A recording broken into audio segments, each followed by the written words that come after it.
Streaming. Let's make certain that all of this works out as well as it can. Almost fucked it up right from the start. Let's see if everything connects, and hopefully it does. Now that means we are free to start the call, and we're going to press the Meet Now button and start it.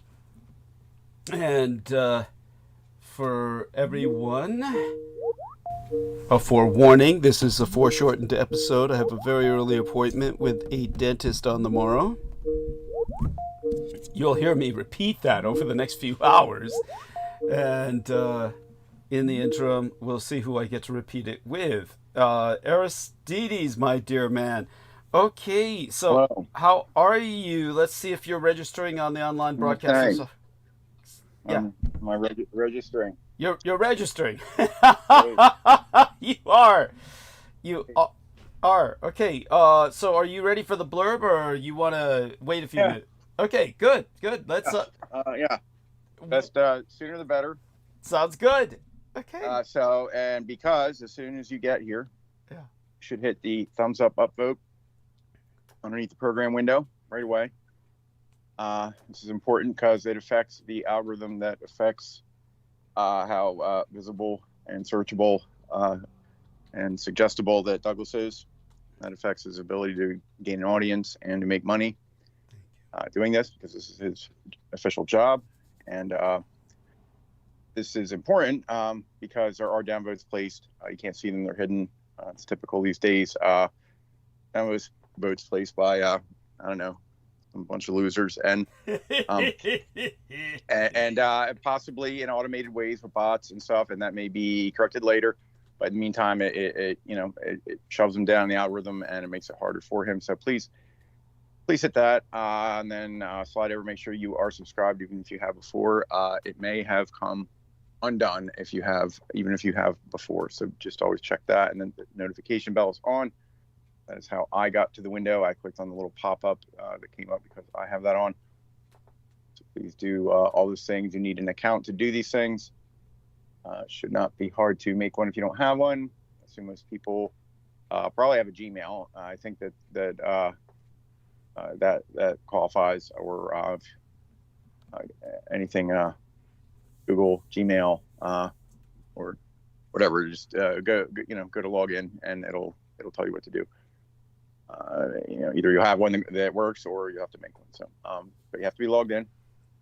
And then once you are logged in with your account, you can actually make sub-channels under your account under the settings menu. And actually, each of those sub-channels, usually what they're for is people, posting, partitioning different content, but each of them is kind of like its own identity under your account, and each one can do a separate thumbs up. So you can make a couple dummy channels, real quick switch between, if you're enthusiastic about your support, and throw a couple thumbs up. I just did a second one there. And that is pretty easy. And also make sure you, if you're listening to the replay, not live, make sure that you go and look, and Douglas will usually put a pinned comment underneath the program window, which I am now finding. See, it only had one thumbs up, so I'm going to give that a thumbs up too for similar reasons, so it doesn't get disappeared, downvoted away, or whatnot, so that people can find that crucial info there. That includes the PayPal link, which we will now discuss. We will put that in the chat, and please, and as we are now, in the closing part of the month, Douglas will inform us of his financial status, which probably isn't stellar, maybe okay. Yeah, it's bad. Yeah. It's Oh, bad. okay. All right. Well, we'll get to that. All right. So I'll put that link and try to keep that visible. If you cannot ever find it, though, it's real easy to go to PayPal. You only have to remember this guy's name, Douglas Dietrich, and if you search, you should find him. I doubt there are any others, but I'm sure it's the profile picture that looks like you would imagine him to be, and I think you'll know.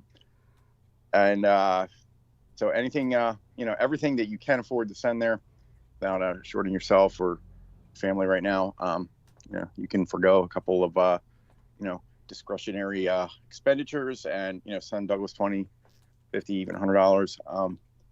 Keep them going doing this. So you appreciate it, but if you're here, you either appreciate it or you hate them. So the former, we're appealing to you. Please send money. And I don't think you need a PayPal account to do that. You can do it with just a credit card. And you can share the youtube.com link right out of the browser bar. That will stay the same after the live when it converts to a just like a regular video. So you can share that around. Find ways to get it out there where people can see it. Be creative.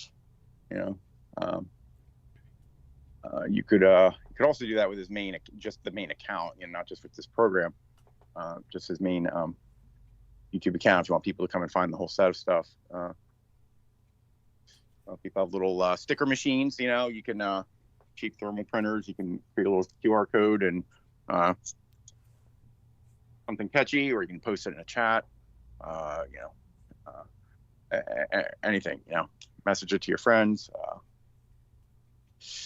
Print it on a piece of paper, like 100 times, tear it in little pieces, and just scatter it around, a building somewhere. Just don't put your name on it. Whatever well, you can be creative. Yeah, be creative there. So that's also pretty easy. At a little more advanced level, you could actually download the programs and upload them to an alternate channel that you might have, even if you just do some of your favorite episodes, or if you're up to doing segments as Mr. Super Clutch 420 has been doing. So yes. I assume you're going to ask me to drop his link in there, so I will do that. Please, thank you so much. So that's what you really need, is a segment producer, which I don't think I can handle right now, but that would be handy also. And you can, during the replay, you can on the computer, you can right click. I'm sure there's some way on the phone to do it, and generate a link at that current timestamp. If you're like, you hit a topic and you're like, so and so would love to hear this, you can send them a link right to that point. That brings them right to that point. So the easier you make it for people, the easier it is for Douglas. So I think that's all of the basic stuff. And remember to leave comments too under the video, because that tells the algorithm that the content is popular. So please, leave a comment after the live, when it's just a regular video.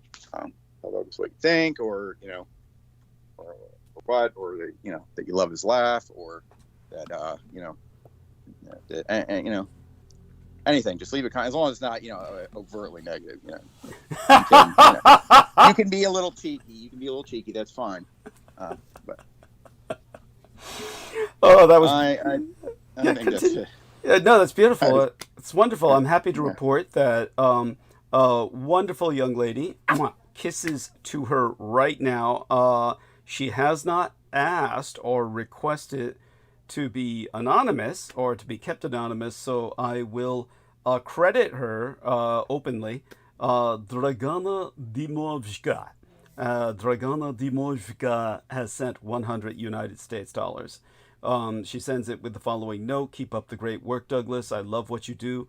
Much love from Dragana. I am a girl, and thanks for the kiss. XOXO. Mwah. X's and O's in return aplenty, honey." And we look forward to your continued participation. Never be afraid to ask questions in the chat.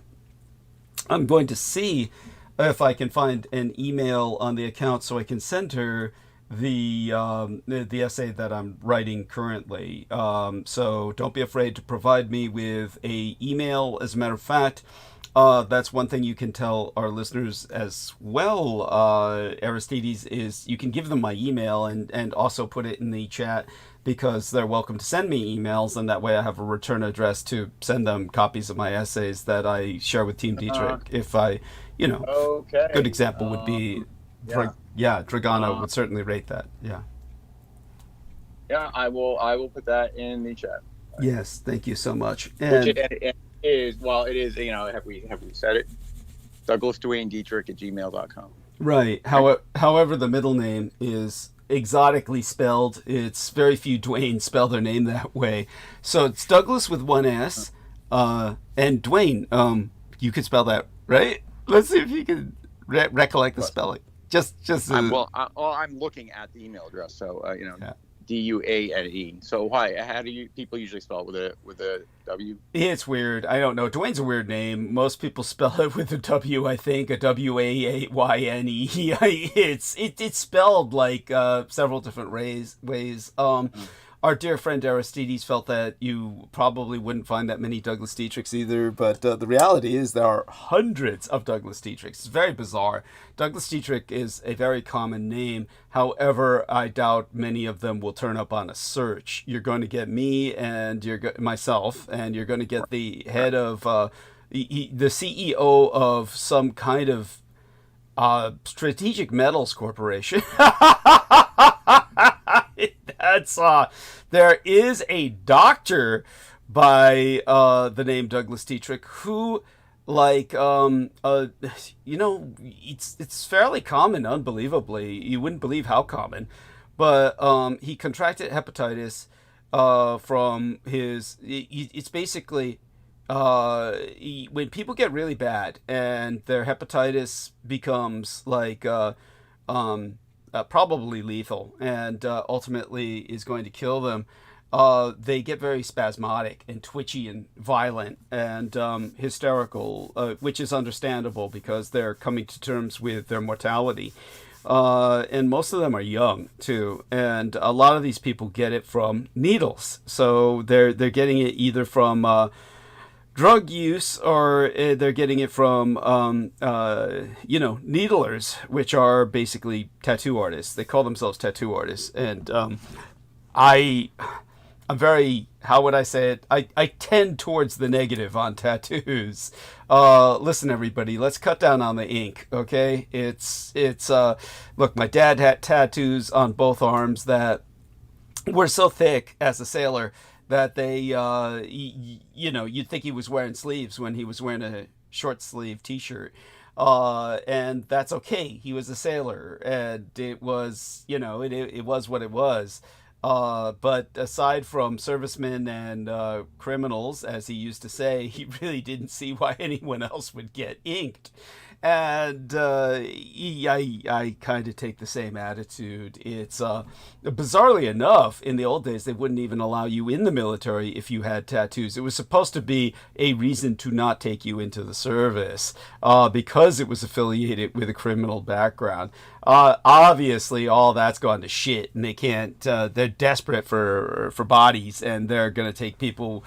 If you're inked, you could look like the tattoo man from the circus, and they'll take you. But all that being said, ladies in particular, I mean, really, really, really go easy on that ink. But the way this Douglas Dietrich doctor caught hepatitis was the way many doctors catch it is as a medical student, where they're trying to administer a injection into a hepatitis victim, and the victim will flail and fight. And what happens is that the needle they've just injected into the patient winds up being injected into themselves after injected into the patient, which transfers the hepatitis to the MD. I have no idea why this is so common, but apparently it's really common. So you wouldn't believe the number of nurses, doctors, medics, like corpsmen. By that I mean like ambulance drivers or paramedics who contract hepatitis this way. So he then dedicated his life to finding things to deal with hepatitis. So that's that other Douglas Dietrich out there, and they're all spelled exactly the same as my name. So you'll encounter, on a search. What I'll say is this. Yeah. What I'll say is this: if you are at a spot, you look up, whatever site or whatever it is. And if there's a picture accompanying it and it doesn't look Asian at all, that is not the right. That is not, because I doubt, here's a good filter. I doubt there are many Douglas Dietrichs, or especially Douglas Dwayne Dietrichs, that are part Asian. That's right. That's not an Asian name at all. That's right. So it's there. There's no one else. You're right. So There you Aristides go. is quite right. Thank you. Thank you. Aristides is right. The filter is to look for the one that If looks. there's a picture. Yes, if there's a photograph, and generally, I'm putting more photographs out there than anybody. I mean, these other guys, they have like a set photo, and they're nondescript looking. They're fairly nondescript looking white guys. The doctor looks like what you'd expect a kind of doctor to look like, kind of like he's been indoors too long all his life and just looks kind of pale and not much hair, poor guy. And the other guy who looks like a CEO, looks like an archetypal CEO, just kind of like a guy with a full head of hair that's coiffed and tended to, and a suit. And other than that, there's not much to describe the guys. Doctor has glasses, of course, you'd expect that. The CEO looks more.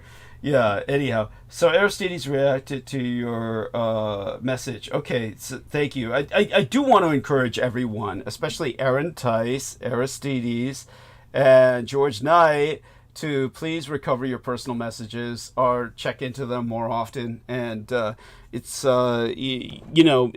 obviously I don't send that many. Yeah. No, I saw the notification come up, so I knew it. Even though I didn't go in, I saw so I knew what you had said. Okay. Even though I wasn't in there to like it or whatever. There, thank you. Okay, good. That's good to know. I appreciate that profoundly. And wonderful. So again, everybody's aware of the situation. Basically, I have a dental appointment very early in the morning. So everybody knows Aaron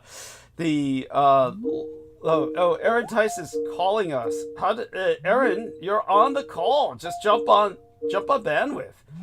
Or I can answer his call, hang up here, and call you back. But then that's going to leave us with a 1 hour call. That doesn't make sense. Is there any way you can be able to? Can you send him a message? Tell him to just jump on the call. Yeah. Well, I hope he can hear that. He's calling you? Yeah, he's calling me, which doesn't make much sense. Well, let me make sure, first of all, that we are on the group call. Yeah. Which I think, yeah, he's on it. He's on it. He's on the group call. He just has to join the group call. Yeah, he's probably going to send us a message. He can't do that or something. Too tired to join. We'll touch base personally with this week if you have time. Just jump on bandwidth. Just jump. He must be tired. Jump on bandwidth. Aaron, you are already on call. You are already on the call. Okay.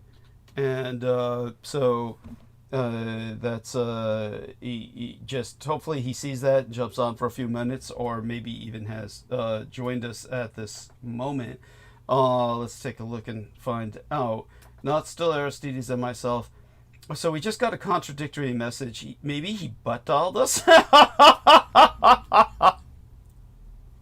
And it's hard to say. We will at any rate we will see in on Sunday. If he doesn't join us in a few moments, we'll see on Sunday. And it's not all that important to get all that many people on the call. Hopefully, people join us. But if they don't, it's no big deal. I mean, obviously, we're not going to be here that long tonight. But I can regale people with kind of what's happened over the past several nights, and that'll be fine. Before that, of course, Aristides, in terms of a private call, we're going to have pretty much.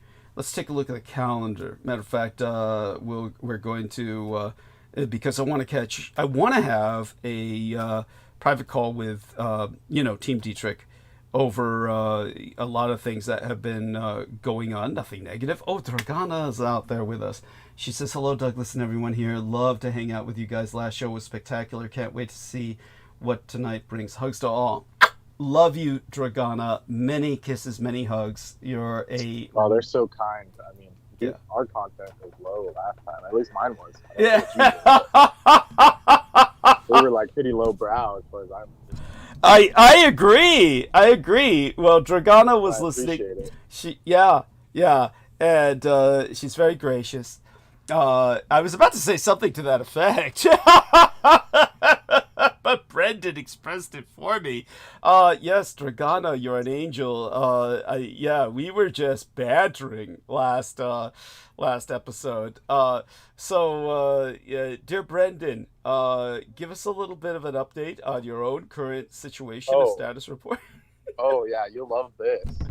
So yeah, you'll love this. So just the usual pervs, which is I don't want to say it's normal, but it was definitely alarming. It's not, you back in the day you would have to be, you could be pervy, but you'd have to be, tactful about it, right? Yes. Like we all do it, but these guys are just shameless.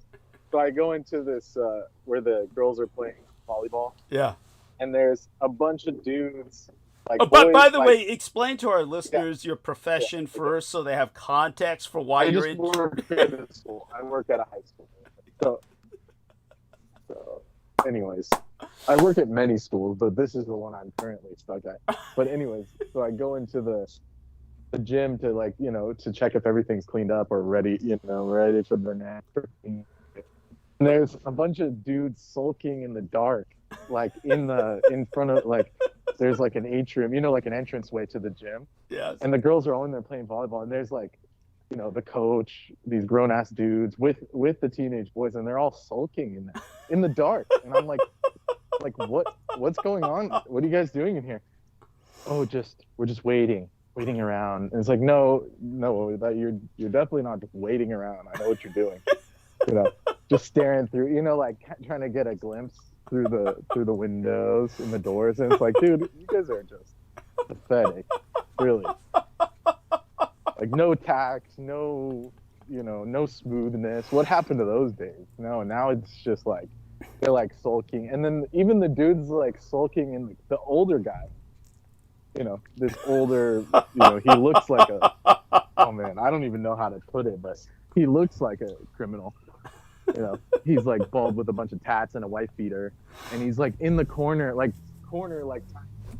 with his face in the corner with his phone on. And I'm like, what's going on? Like what's happening? And he doesn't say anything. He looks all drugged out, and I'm like thinking to myself, like, this is sick. This is what these girls have to deal with. I feel bad for them. So what do you make of that? You think it was just I think it's disturbing, and have you? You think I was jumping to conclusions? No, I don't think so at all. And did you consider notifying someone to kind of vacate them out of the premises, or did you just feel that that's like a lost cause? No, because No, it's a lost cause because I'm on the S list. I uphold so many rules that I've considered the public enemy. Yeah. Because I sit there and I'm like, you guys have to follow at least some structure, and they're like, you're just crazed. He's crazed and he's rude and shit. And it's like really, because I'm just trying to adhere to some sort of rule structure. You guys consider me like I'm a lunatic. That's where we're at. So when I see stuff like that, I just have to walk away. I get it. Just for my own sake. And I understand. But that's where we're at. That's where we're at. And it obviously nothing is going to come of this. We know that in a practical sense, but of course not. But you don't seem. I think at this point your experience has been, because nobody follows up on this, and everybody does the least amount of work possible. Even though beyond that, in fact, they say I've had the administration straight up tell me, "Oh, I could see why they got mad at you for telling them, not to do that," as if I'm the villain. So I just gave up. In other words, they're simply trying to discourage you. Trying to protect people. Yeah, exactly. They're trying to discourage you from making their job harder by forcing them to take any action. But at the same time, you're the one that they hold responsible, because they'll say you're mandated to report this offensive behavior. We all are, theoretically. Yeah, of Anyone course. who works for the state of California is mandated. They're mandated reporters. So if you see any criminal activity, no matter what it is, we're mandated to report. Yeah. As per the Constitution of California. Right. So this isn't just me being, oh, he's lost his mind or something. Of course not. Of course not. No, or being some kind of pedantic hard ass who's like trying to impose your will on others, like you're on some kind of petty power trip, which is what they try to turn it into. Implying. Yeah, what they're implying. They imply that because, of course, they don't want to do their own jobs, which is to enforce the regulations, as because they're supposed to take the same oath you do. But it's so offensive. So I get it. You've given up at this point, not even trying in that regard. And it's like, what were they even doing? Like, it's like, do they not know where the light switch was, or like, what was going on? It's just so odd. No, that's disgusting. Like, it just added, even if it wasn't suspect, it just added to the just sinister shit. It was just like, really, guys? Well, it's. That you should have taken a photograph.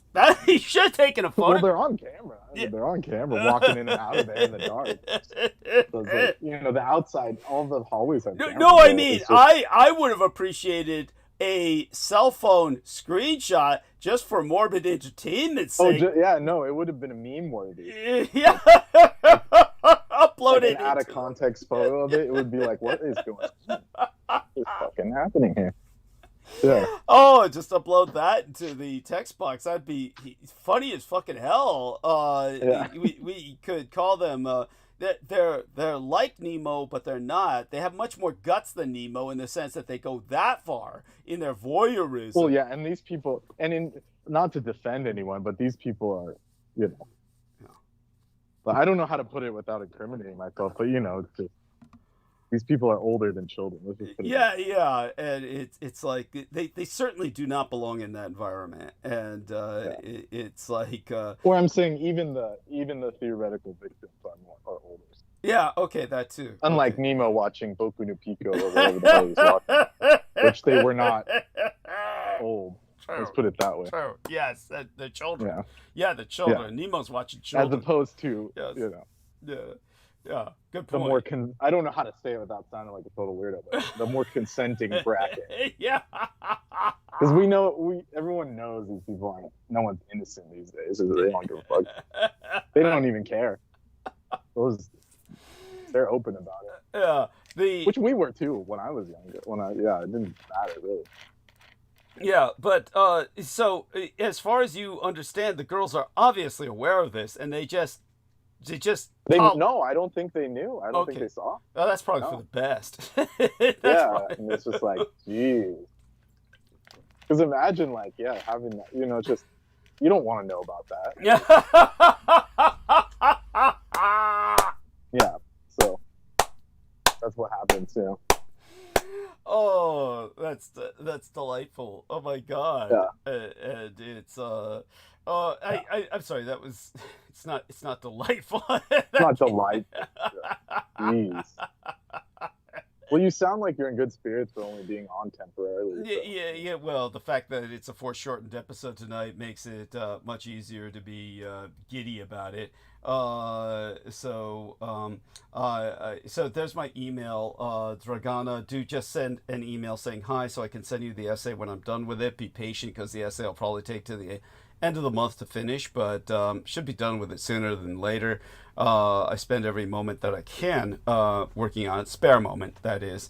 And I don't have too many spare moments, but I'm trying to get it out there. It deals with some of the stuff we were discussing about the Balkans in a modern context.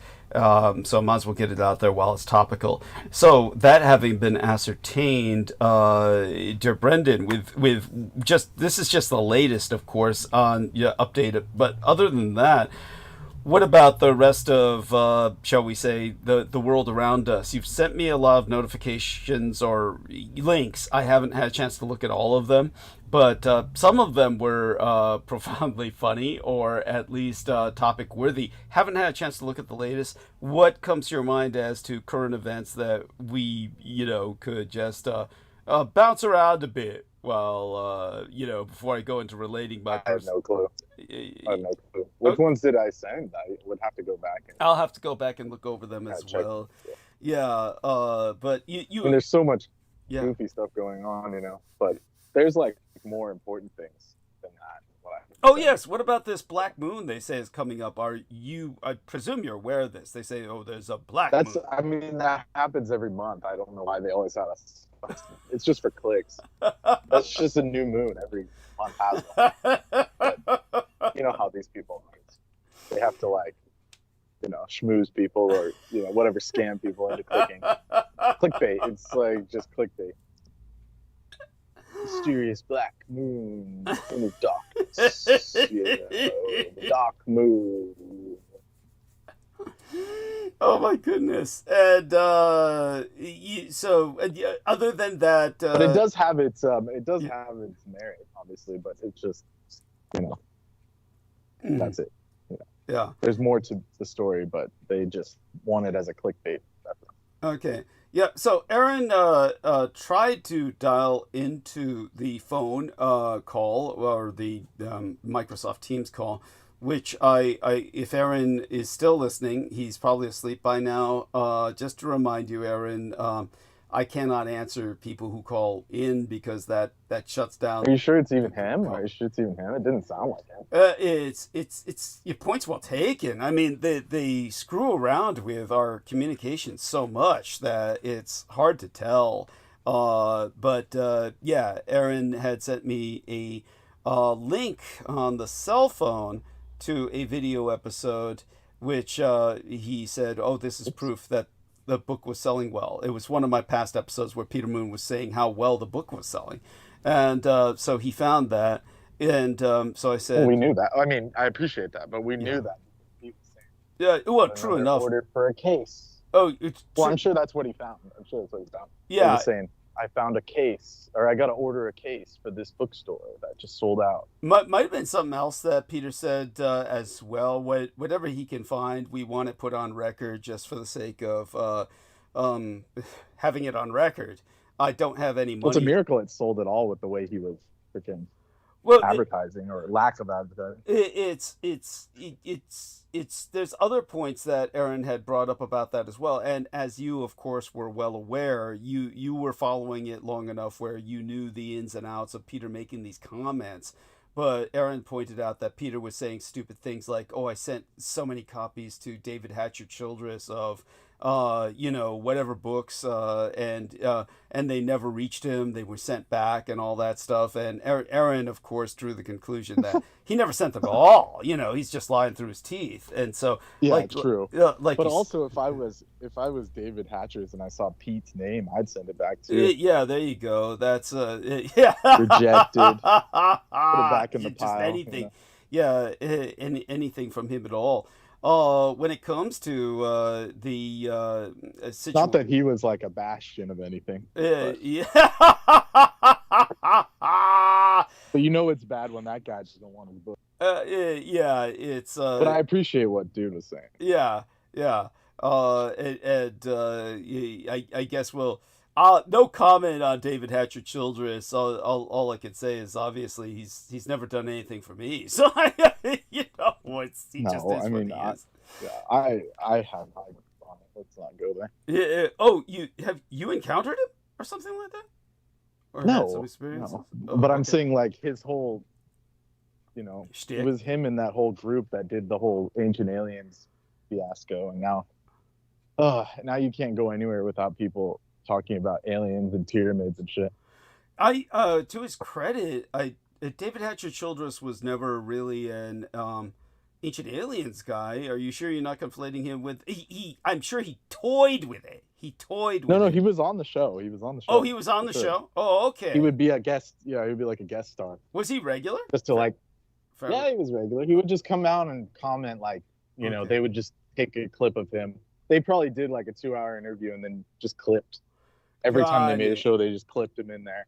So it wasn't like he was, doing the theories. It's just he supported it or was getting paid by it. Well, he definitely wanted to make money off it. So he had no had no qualms about exploiting it. Yeah, but the Greek guy became like the Oh yeah, he became the face. Him and a number of others, of course. But when it, yeah, I can't. None of us can pronounce the Greek guy's name, which is probably for the best. That way, no one. Sukanos, George Sukanos, or Sukalanos. It was something complicated. Yeah, it was not. Maybe Aristides could pronounce it for us. I mean, but Well, that'd be nice if he could break out.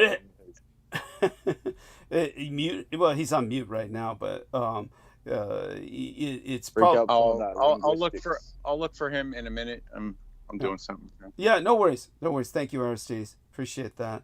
And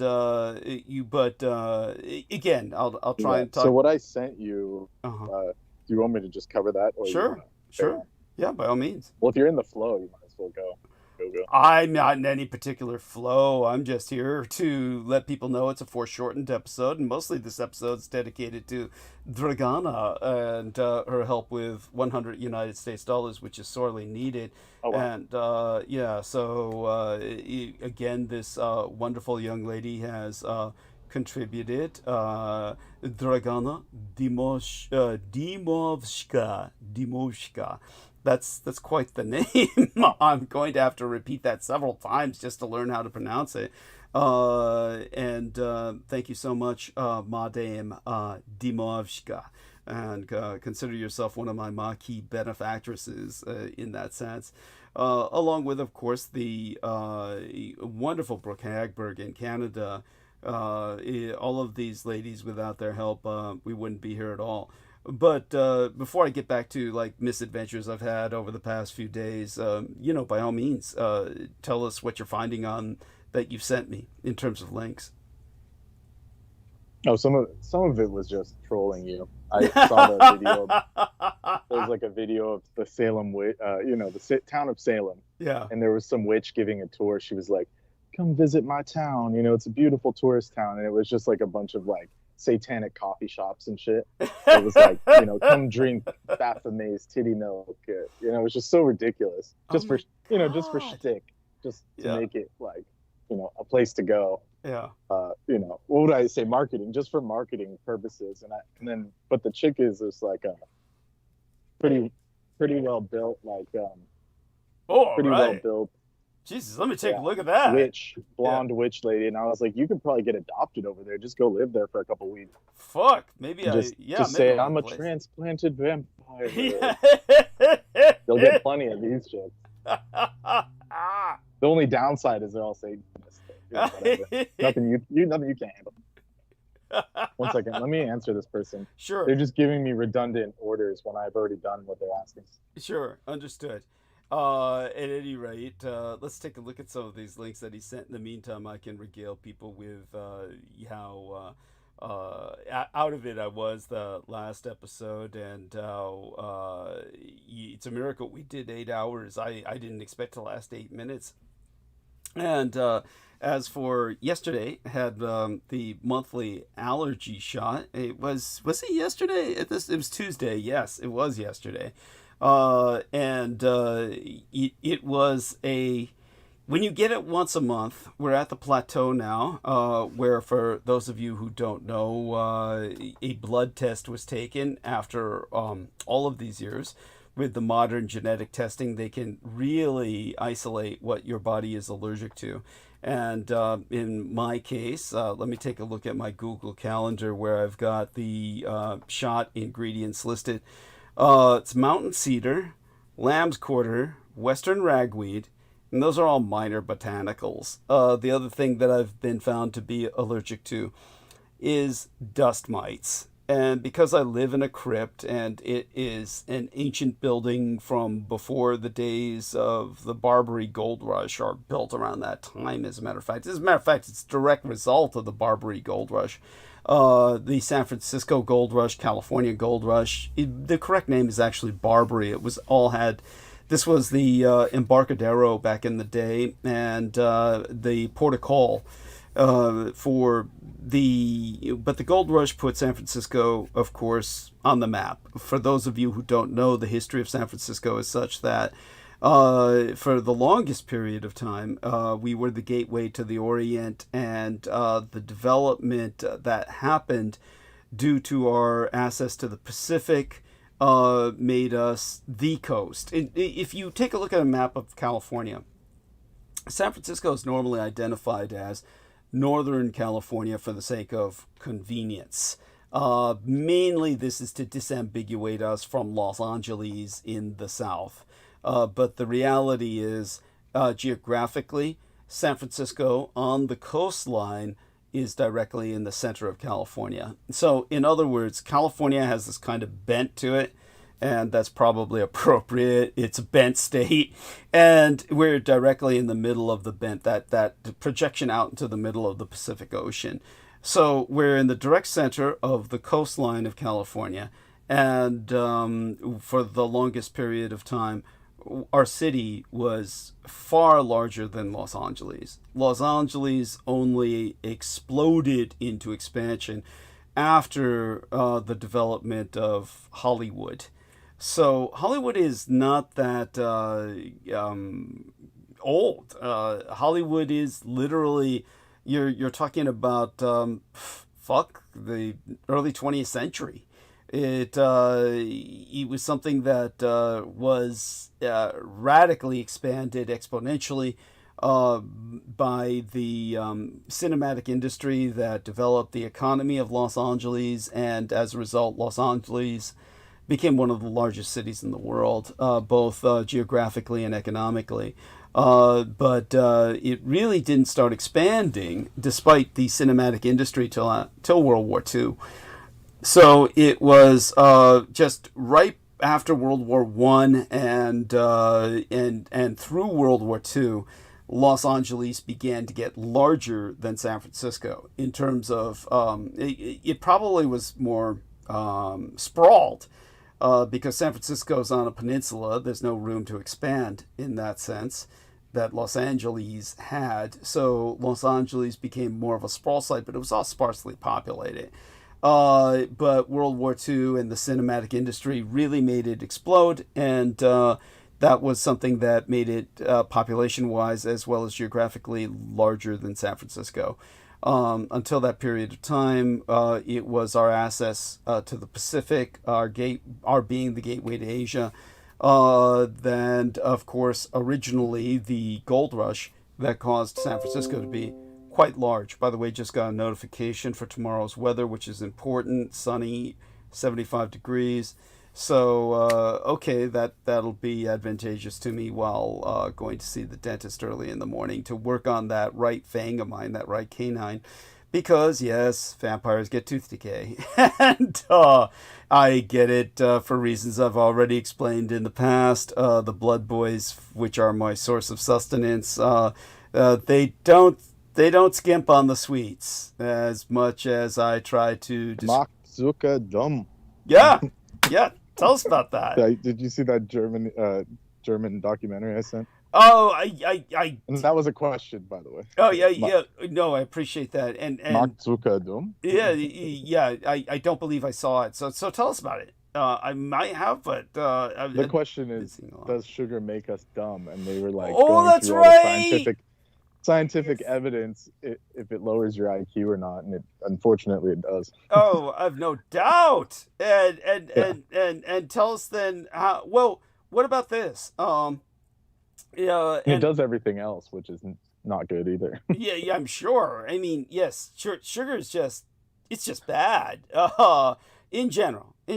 But what about salt? There was this, just to give you an example of this. I saw the notification show up, but I didn't pursue it. But it said, man pursues no salt TikTok diet, and it caused caused him to experience psychoses. He degenerated into psychosis. So what do you? What do you know about this? Oh my God.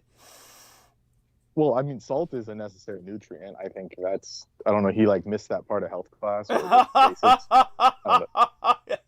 But they've actually proven that less salt is more harmful than, for blood pressure. So less salt actually is more harmful to the rest of the system because you're always compensating and water retention and all that stuff happens. So actually more salt is better, but less sugar is necessary. So if you have hypertension, issues with the blood pressure and all that, it's better for you to go no sugar versus no salt by like leagues and bounds, which bums out a lot of people because it's, some people are addicted to the sugar. Yeah. So And so does that make sense? Oh yeah, yeah. So salt you can't live without. Like there's no replacement for salt. Okay. For sugar, your body makes it in the liver through glycation. You don't need to take it from the outside necessarily. Mm-hmm. I'm looking up the TikTok no salt diet and psychosis. Let's psychotic, and let's look that up and just see what we get with that. Man develops psychosis. We can argue he was already psychotic for doing a diet like that. Thank you.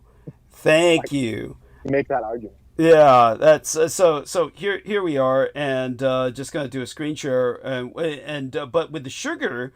So is it so bad that a person should strive to have a no sugar diet? There's a lot of people that claim that is the case, mm-hmm.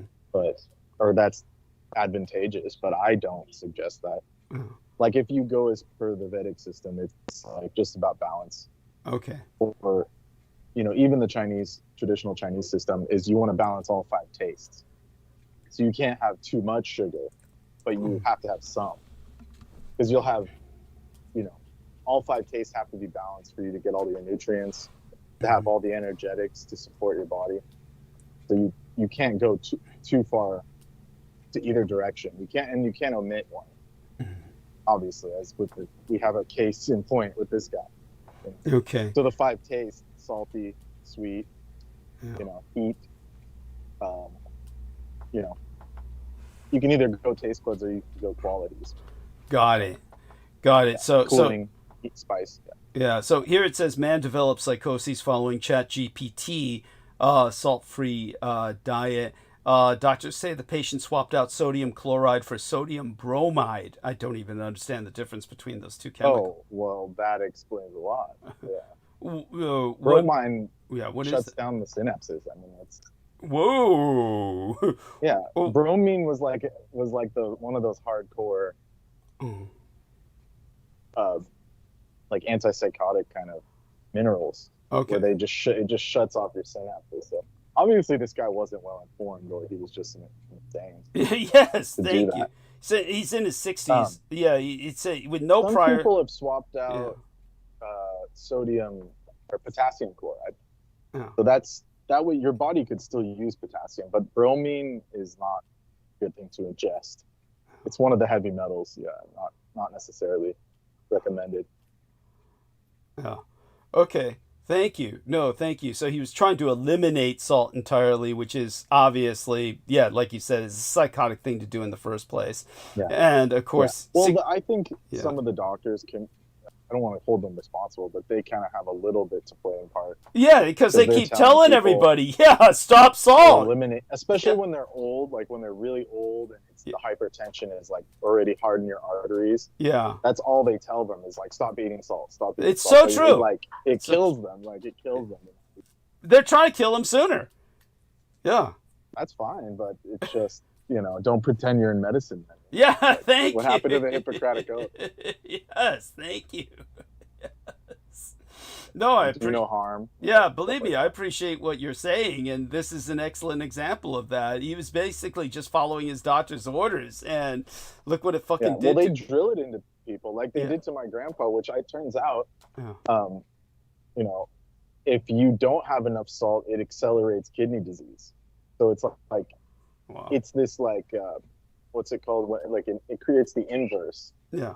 So on paper, in medical school, they would say if you have kidney disease, lower the salt because it'll affect your hypertension. You'll go hypertense and you'll have water retention. But a lot of the newer data that's coming out is saying that if you raise their intake of sodium, then 1 second. Okay, take your time with that.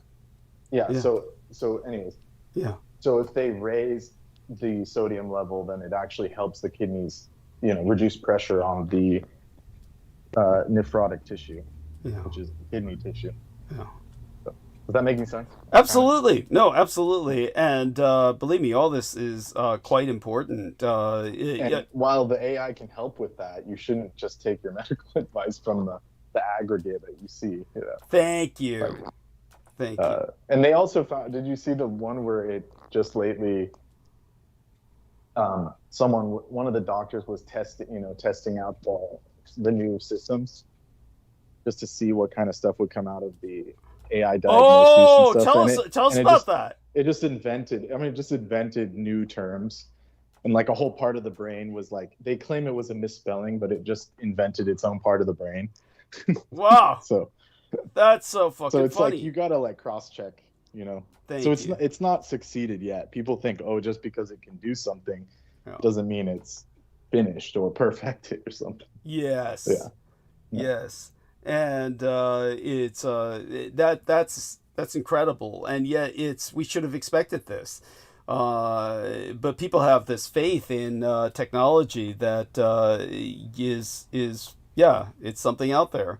So okay, if anybody notices that I'm a little spacey tonight, it's just the way it is, and just go roll with it like I do. I'm just here. Shoot, you were doing good till I got here. Maybe I'll let you go. No. I'll let you rip. Yeah, please rip into what? I mean, like I said, this actually tonight's show. We're just holding on for an hour or two and kind of like we're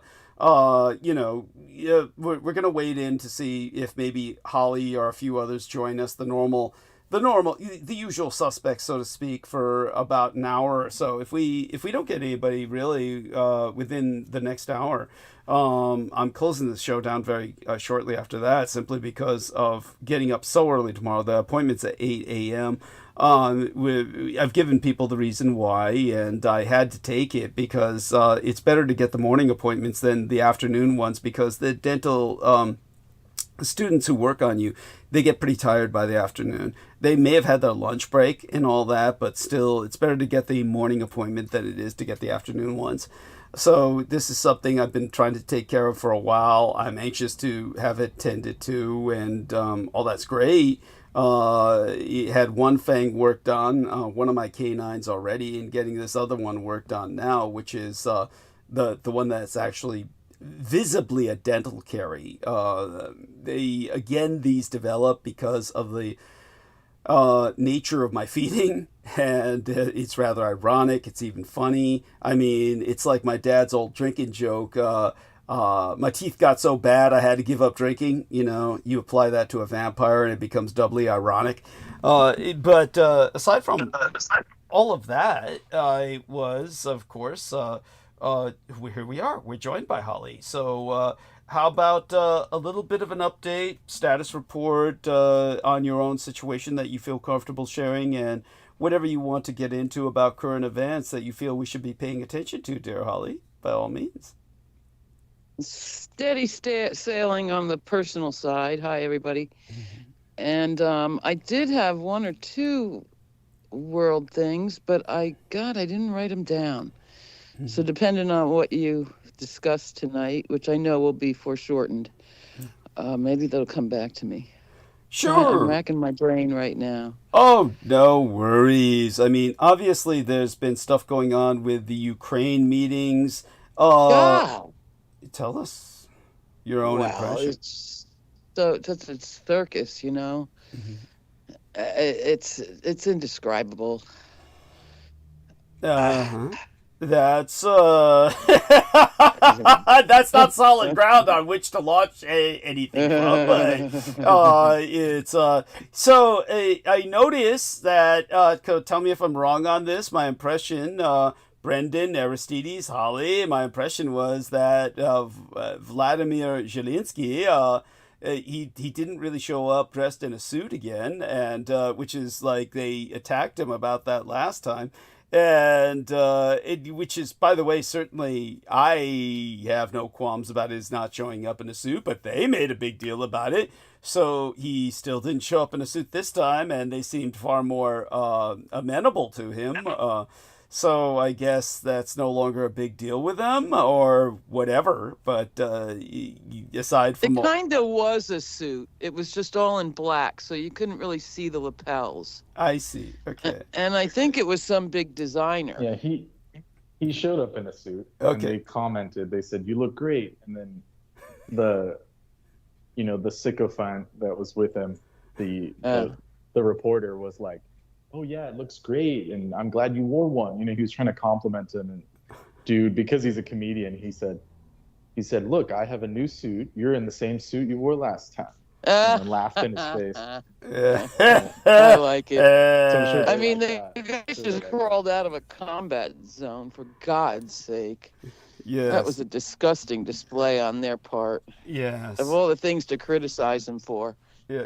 Well, He didn't it's, wear Well, his I'm no goddamn Zelensky. suit. You know, he's just an actor, yeah. comedian. Yeah. So Well. and other stuff that we can't say online. Yeah, well, I've said it plenty of times. I can always say it again. Just again to put the perspective of the Ukraine for new listeners or people who have, well, just never bothered to really listen before. We have plenty of people who tune in, but they're not necessarily able to pick up all of the facts because they're not listening at a specific time or not to the entire episode, and that's understandable. I mean, back when I was doing the 12-hour episodes and whatnot, tried with the timestamps for a while, and then was discouraged after Peter Moon had set up a few ambushes. I wasn't doing the timestamps for a while after that because I was just so how would I say it? Just disgusted with the entire affair. But when it comes to these days, haven't done timestamps for the last few episodes because I just didn't think they were necessary because these were more like roundtables, and that was okay. I was timestamping a lot of highly interactive episodes in the days preceding, but that's because we were covering very specific topics at various points in the episodes. But with the Ukraine, the most important thing to remember is that, well, for the Soviets into the Russians, World War II never ended. This is, but then again, it's the same with the Americans, and this is because legally World War II never ended. It ended only in the Pacific theater of operations, but not the way people think. Understand Japan and Russia are still at war. Actually, that brings us into tonight's episode. I mean, that alone is a important thing to cover, and it has to do with, of course, Ukraine ultimately as well. Both Japan and the Ukraine are legally at war with Russia, which means that Russia is fighting a two-front war right now as we speak. And as a result, Russia wants America as an ally in this two-front war desperately. So they were doing their best to cater to Trump while, in a sense, dominating Trump. Trump is like a lot of other people that we've seen go to Russia, whether it's someone many people or almost everyone in general would know, like Jordan Peterson. They go to Russia, they never come back the same. They're literally brainwashed. Jordan Peterson came back and after that became a collector of socialist mural propaganda from the Greater Soviet Union from back in the old days, and Soviet sculptors and or sculpts, we'll call them. I guess the proper name for the inanimate object is a sculpture, whereas it's spelled with a U, whereas the person who sculpts it is called the sculptor with an O, right? At any rate, Jordan Peterson collects all that crap and puts murals as well on his ceiling, like socialist murals of Lenin and shit. You know, they're up there on his ceiling, so he wakes up looking at that in the morning because he's so fucking sick. This is how bad they fucked him over in Russia and brainwashed him. And put him on that drug that he's on, which I think is it ketamine? Is he on the same shit as you know, Elon Musk or Brendan can tell us. He remembers the drug. No. What's he on? He's on something. He's supposedly he's off of that stuff, but it was it's a benzodiazepine called clonazepam, which is trade name Klonopin. Yeah. So this guy was yeah. on some Heard of the of it. hardcore while telling everyone, you guys got to clean up your rooms and pack up your socks, to be members of society. And he's like crying to all the students, literally crying, weeping. Yeah, I don't believe he's claiming off of to it be at a all. professor. I don't believe he's off of That's it. what he claimed. Yeah, oh, That's what of course he claimed. got. Well, Rush Limbaugh claimed he got off the pain. What was he on? Rush Limbaugh was Viagra by the suitcase full. Yeah, no, Remember? beyond that. Oxycontin, honey. Yeah, but that's why he needed the Viagra, because when you're on the Oxycontin, you can't that just get it goes up. hand in hand. Yeah, it goes hand in hand. Yeah. That's it's a vicious circle there. But Coming out of Haiti, for God's sake. Yeah. Oh yeah. Yeah. But anyhow, It was when they busted him with the suitcase full. Well, it was beyond that. What the horror of it all. When you take a look at the hypocrisy of these people, I know we're going in 100 directions at once. It'll all go back together. Everything that rises must converge. So patience to the listeners. This'll have it'll come back together again, this train of thought, or multiple rails of thought. Consider it like a rail sea. There's all these rails, and our trains are going on, transferring from one rail to another, but they will all get back to the station, I assure you. But when it comes to Rush Limbaugh, the horror of the hypocrisy of the MAGA-tards, Rush Limbaugh was like one of the founding fathers of MAGA-tardation. And Rush Limbaugh was a drug addict who, aside from the example that Holly brought out of his leaving Haiti with suitcases full of drugs and all this shit, he got to that point because they busted the illegal immigrant who was his maid, who he hired specifically because she was an illegal immigrant.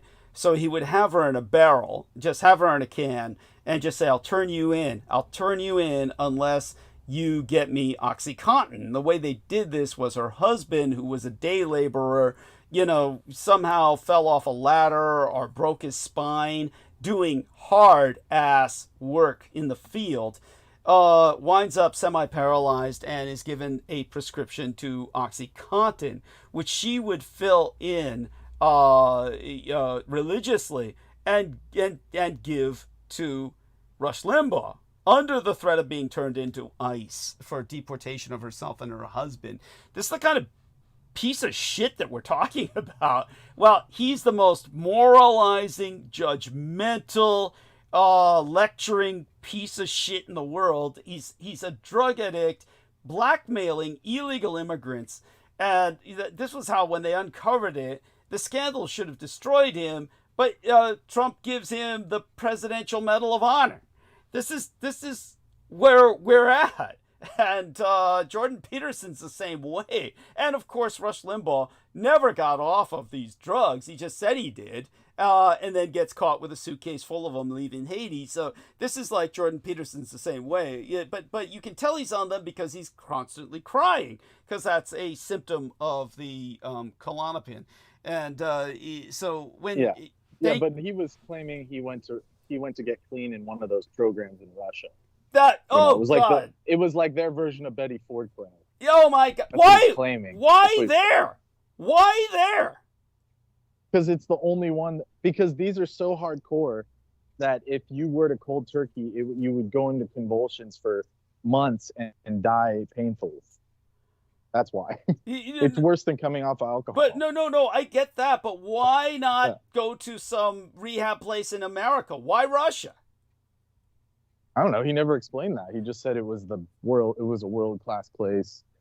That was it. Yeah, he went there for fucking behavior modification is the professional term, but popularly it's called brainwashing. Yeah. He went there to get fucking brainwashed. Yeah. So it's the only place on earth that can ethically, quote unquote, do that without, all these regulators coming in and saying, why are you, why are you putting these people under for months to wean off of drugs? Like, it's not over here it would be considered unethical or something. That's my guess. It's it's so I don't want to say dance, but It, you get what I'm saying. Yeah, no, I appreciate what you're saying. That would be the rationalization, but you and I both know better. We can easily imagine that Russia could do this in its former politicized psychiatric institutes without repercussions.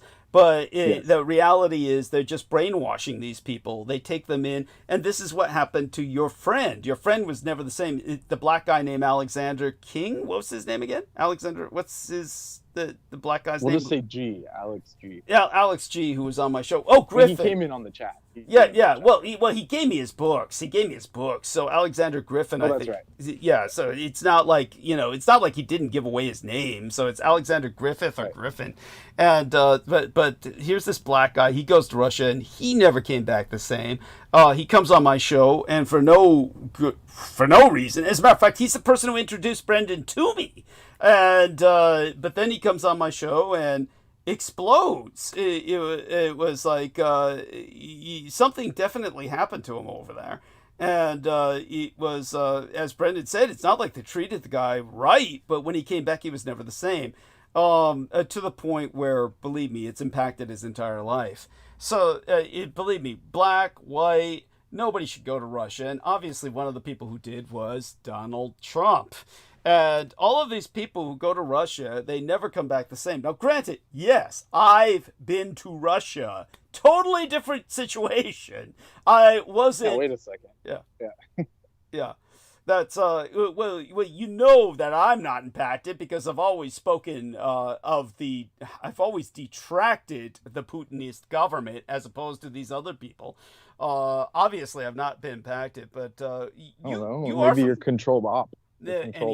Anyhow, you do know about my going to Russia. Is this the first time you've heard this consciously? No, I heard you say it. I was just okay. I'm just being annoying. I understood, and that's well, fine. that was as a mercenary, correct? No.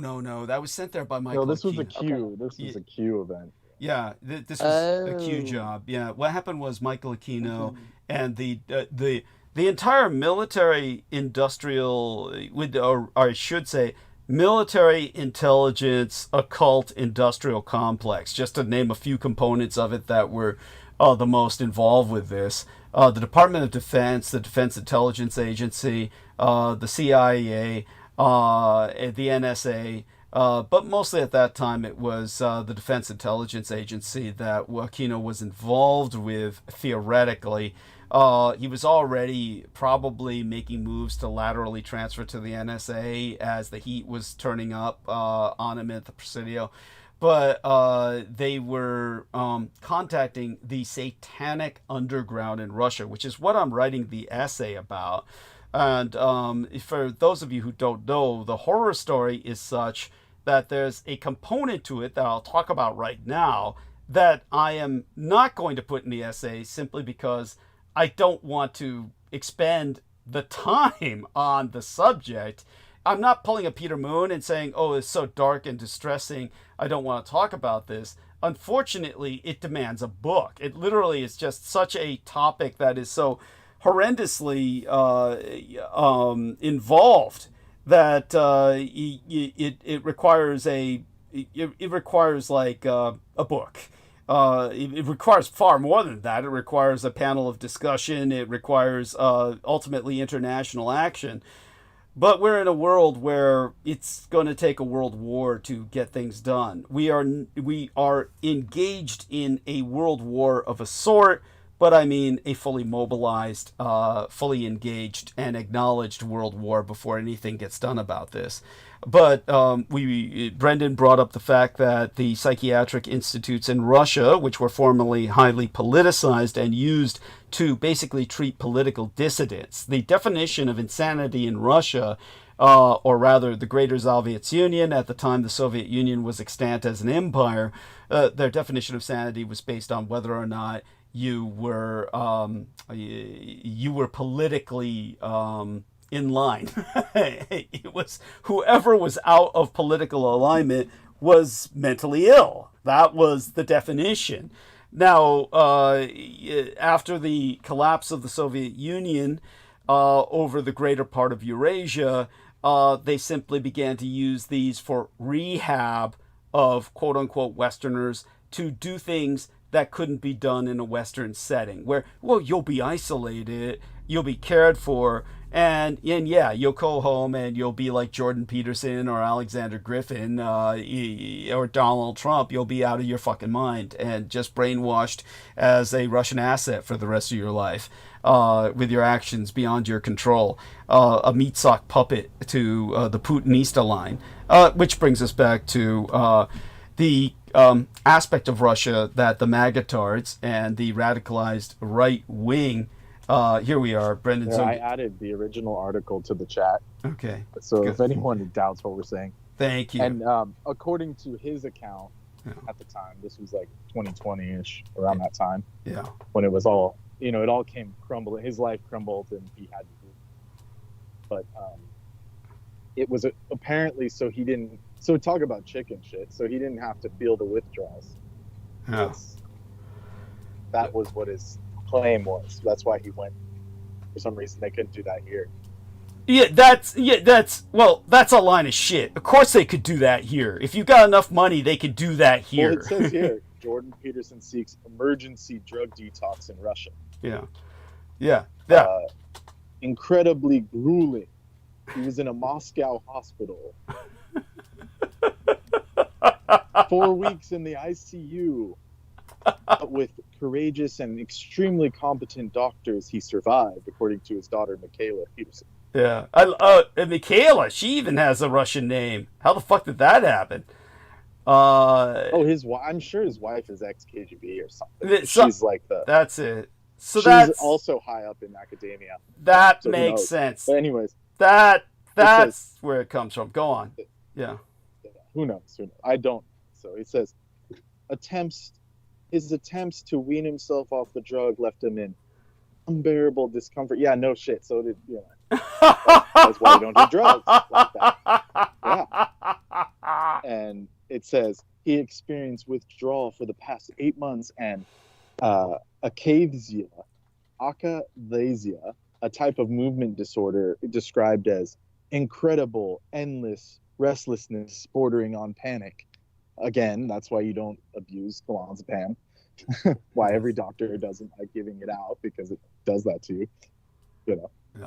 But presumably he was just getting it through his connections because he was a doctor as well of psychiatry. So who knows? That goes to that saying. Says, yes, continue. The decision. Well, back in the 90s, they were giving it away by the wheelbarrow because it wasn't an opiate, so it was safe. Oh yeah, Xanax. So all of them, the whole class. Yeah. All of that. Yeah. Yeah, but then Xanax, turns out there's a downside. No wonder, right? Yeah. So it says the decision to bring him to Russia was made in extreme desperation. We couldn't find a better option. She referenced several failed attempts in North American hospitals, which she didn't give any names for, whereas they slowly tried to taper Peterson off the medication. And the nature, here's the kicker. The nature of the therapy that Peterson was receiving in Moscow is not clear, and his daughter declined to provide details. Oh. My family has put a stop to any more information. When Dad's ready, he'll start talking. This sounds like he's being fucking zapped. It goes without saying. No, thank you for that. No, that's profoundly important. And when I was coming down saying, that's a load of bullshit, I'm not coming down on you, Brendan. I'm coming down on that claim that, they can't do it here in America. Yeah, that's... Oh, no. I'm not taking anything. Yeah, and, Yeah, they brought out one of these, his colleagues from University of British Columbia Mental Health. He said, I'm not aware of any superior or any ultra rapid programs that are on offer outside of the North America. Thank you. Thank you. He's saying it doesn't make sense. Of course. I'm sure, like I said, it could be something maybe off the books that's so heinous and like it's, what is it called? Like adrenochrome drift or something. But that, like you said, it makes more sense if it was just they mind wiped him. Yeah. And just said, you'll feel no pain. Well, tell people about his collection of Soviet art after that. How he just surrounds himself with this Soviet... Well, apparently it was before that. So this was, but he, obviously he's gotten worse. Like you could tell he doesn't look healthy, the way he looks now. But he would come on those podcasts and say, you can't go to collectivism. They always rail about being anti-communist. But then he said, my personal, I don't know what to call it other than a fetish. His personal totemic his fetish. personal fixation. His personal fixation. He literally claimed this, and you could find the interview where he said his collection, his lifetime collection, was of Soviet propaganda posters and ad copy. And he even said in one interview, I wake up and it's on my ceiling, like just to remind me that I'm living in a free world, shit like that. What a load of shit! So take that into context, and then the second he gets sick, quote unquote, even though it's self-inflicted, then they're all defaulting, his whole family saying, oh, he has to go to Russia. He has to go with no context. He has to go to Russia.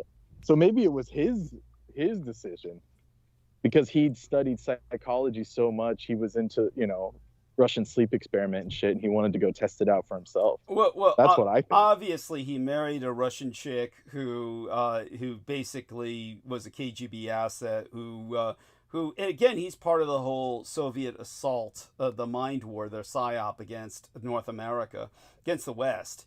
And this was he's a groomed individual. So Heather Holman has joined us, and welcome aboard, dear Heather. How about a little bit of a, before I go back to this, and I will go back to the subject of Ukraine, and but Heather, a little bit of a status report. Tell us a little bit about how you're doing. Hi, I'm doing okay. Sorry I missed the last show that you had. Oh, not an issue. Believe me, you were missed, of course. But hey, we take you whenever we get you. And so how? Okay, so you seem to be doing okay. How about Vin? Is he all right? Yeah, he's doing great. We're doing fine. Good. Just a lot of relaxing. Good.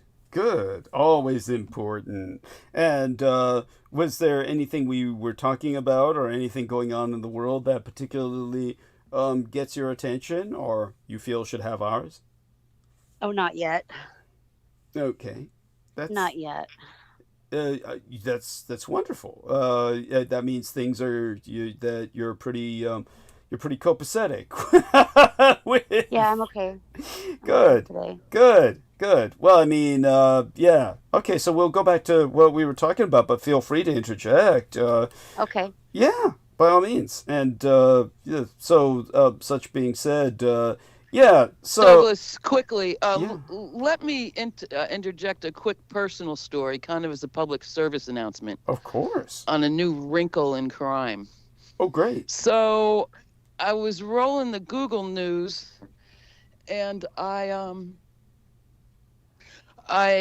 read this headline. Some guy had booked a really big trip to Europe for his family with United Airlines, and discovered that on their phones, talking to them, he got transferred once or twice internally, and found out later he'd been hacked for 17 grand, right? But the thing of it is, the exact same thing happened to me the week before. Wow. I had to make plane tickets. I'm loyal to United. Why? Because they answer the phone, unlike all these others that, once they get your money, there's vamoose. If there's anything you need to just talk about for any reason, you know what I mean? So, same thing happened. On the phone with United, I ask a question, transfer the call. They hit me for a couple $1,000s, which is getting reimbursed, although it has been a bit of a struggle. But just heads up, you can now, I wasn't answering a panic text from somewhere telling me I have to call this number right now to confirm my reservation, blah, blah, blah. Nothing like that. This was internal. So you can't be too careful now with who you think you're talking to. And that's my story. I drilled down on a couple of articles, and there's no place where a United Airlines spokesman is named. They got somebody hemming and hawing about this and that. but there's no identifiable figure to also tell this story to, because it's not just this one guy. It happened to me. I've So seen just putting it out videos there. about, yeah, I've seen videos about airlines, hackers and scammers setting up fake websites for airlines and then intercepting calls, and actually canceling people's flights.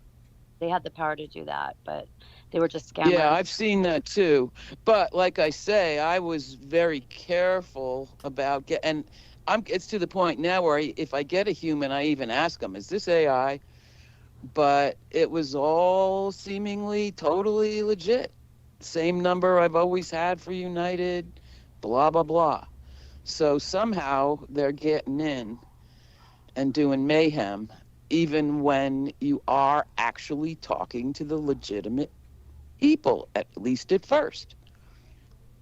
So that's all I wanted to say. Thank you. Yeah, that's appreciated. And so Heather, again, we'll get back on topic soon enough, but Heather sent something that's morbidly entertaining with Lori Ann Fenton, who I really, truly cannot believe is still alive. Based on her physiology alone, it's profoundly difficult to believe she's alive, yet somehow she is. Has changed the lineup, and here's of her Super Soldier Conference. Actually, what puzzles me is, why does she still use that term? Why is that term so appealing to her, or why does she feel that sells? The entire concept that comes to mind with that term has absolutely nothing to do with anyone in her current lineup, except the claims of, well, that poor little Munchkin, what's his name again? James Rink. Even the very name, Rinky Dink. I mean, it's just so awful. The poor son of a bitch. But he claims to be quote unquote a super soldier. Again, as I've always said before, this is a horribly misapplied term, and it really means you're a super victim. But such being said, Heather brings up, they must have heard your last transmission, laugh out loud. Here's the new lineup for the Secret Soldier trip, which is this conference that Lori Ann Fenton is setting up, and it's far more streamlined. The majority of people that were on there before are missing. It's cut by half, by about 50%. Obviously, I would invite everyone on the call to look at it. By that I mean Aristides, Brendan, Holly, to take a look at what Heather sent in terms of that image. Remember Brendan, the young girl we were talking about who was hot looking, and we said she doesn't belong there? Yeah, she's not there now. Anyhow, she says this also talk. Max Spears is still alive as an inside UFO reporter. I'm afraid not, honey. No, that's just, we'd all, wish that to be the case. But look, I'll tell you the truth. I don't know how he lasted as long as he did, to tell you the truth, but it was it's but we do see the people who are regulars with Lori Ann Fenton. James Rank, who is like the only thing she's got, and Miles Johnston, one of the men who murdered Max Spears, one of the men who participated in his murder or the ambush, arranging the ambush, was Miles Johnston, who, again, was his greatest character assassin. The man, not only his greatest character assassin, but whom at one point attempted to sexually exploit him. There were probably many more points than the one that I'm aware of, but at least one point that I'm aware of where he attempted to sexually exploit him. Lori Ann Fenton, I know for a fact, exploited him multiple times sexually. Max Spears, that is.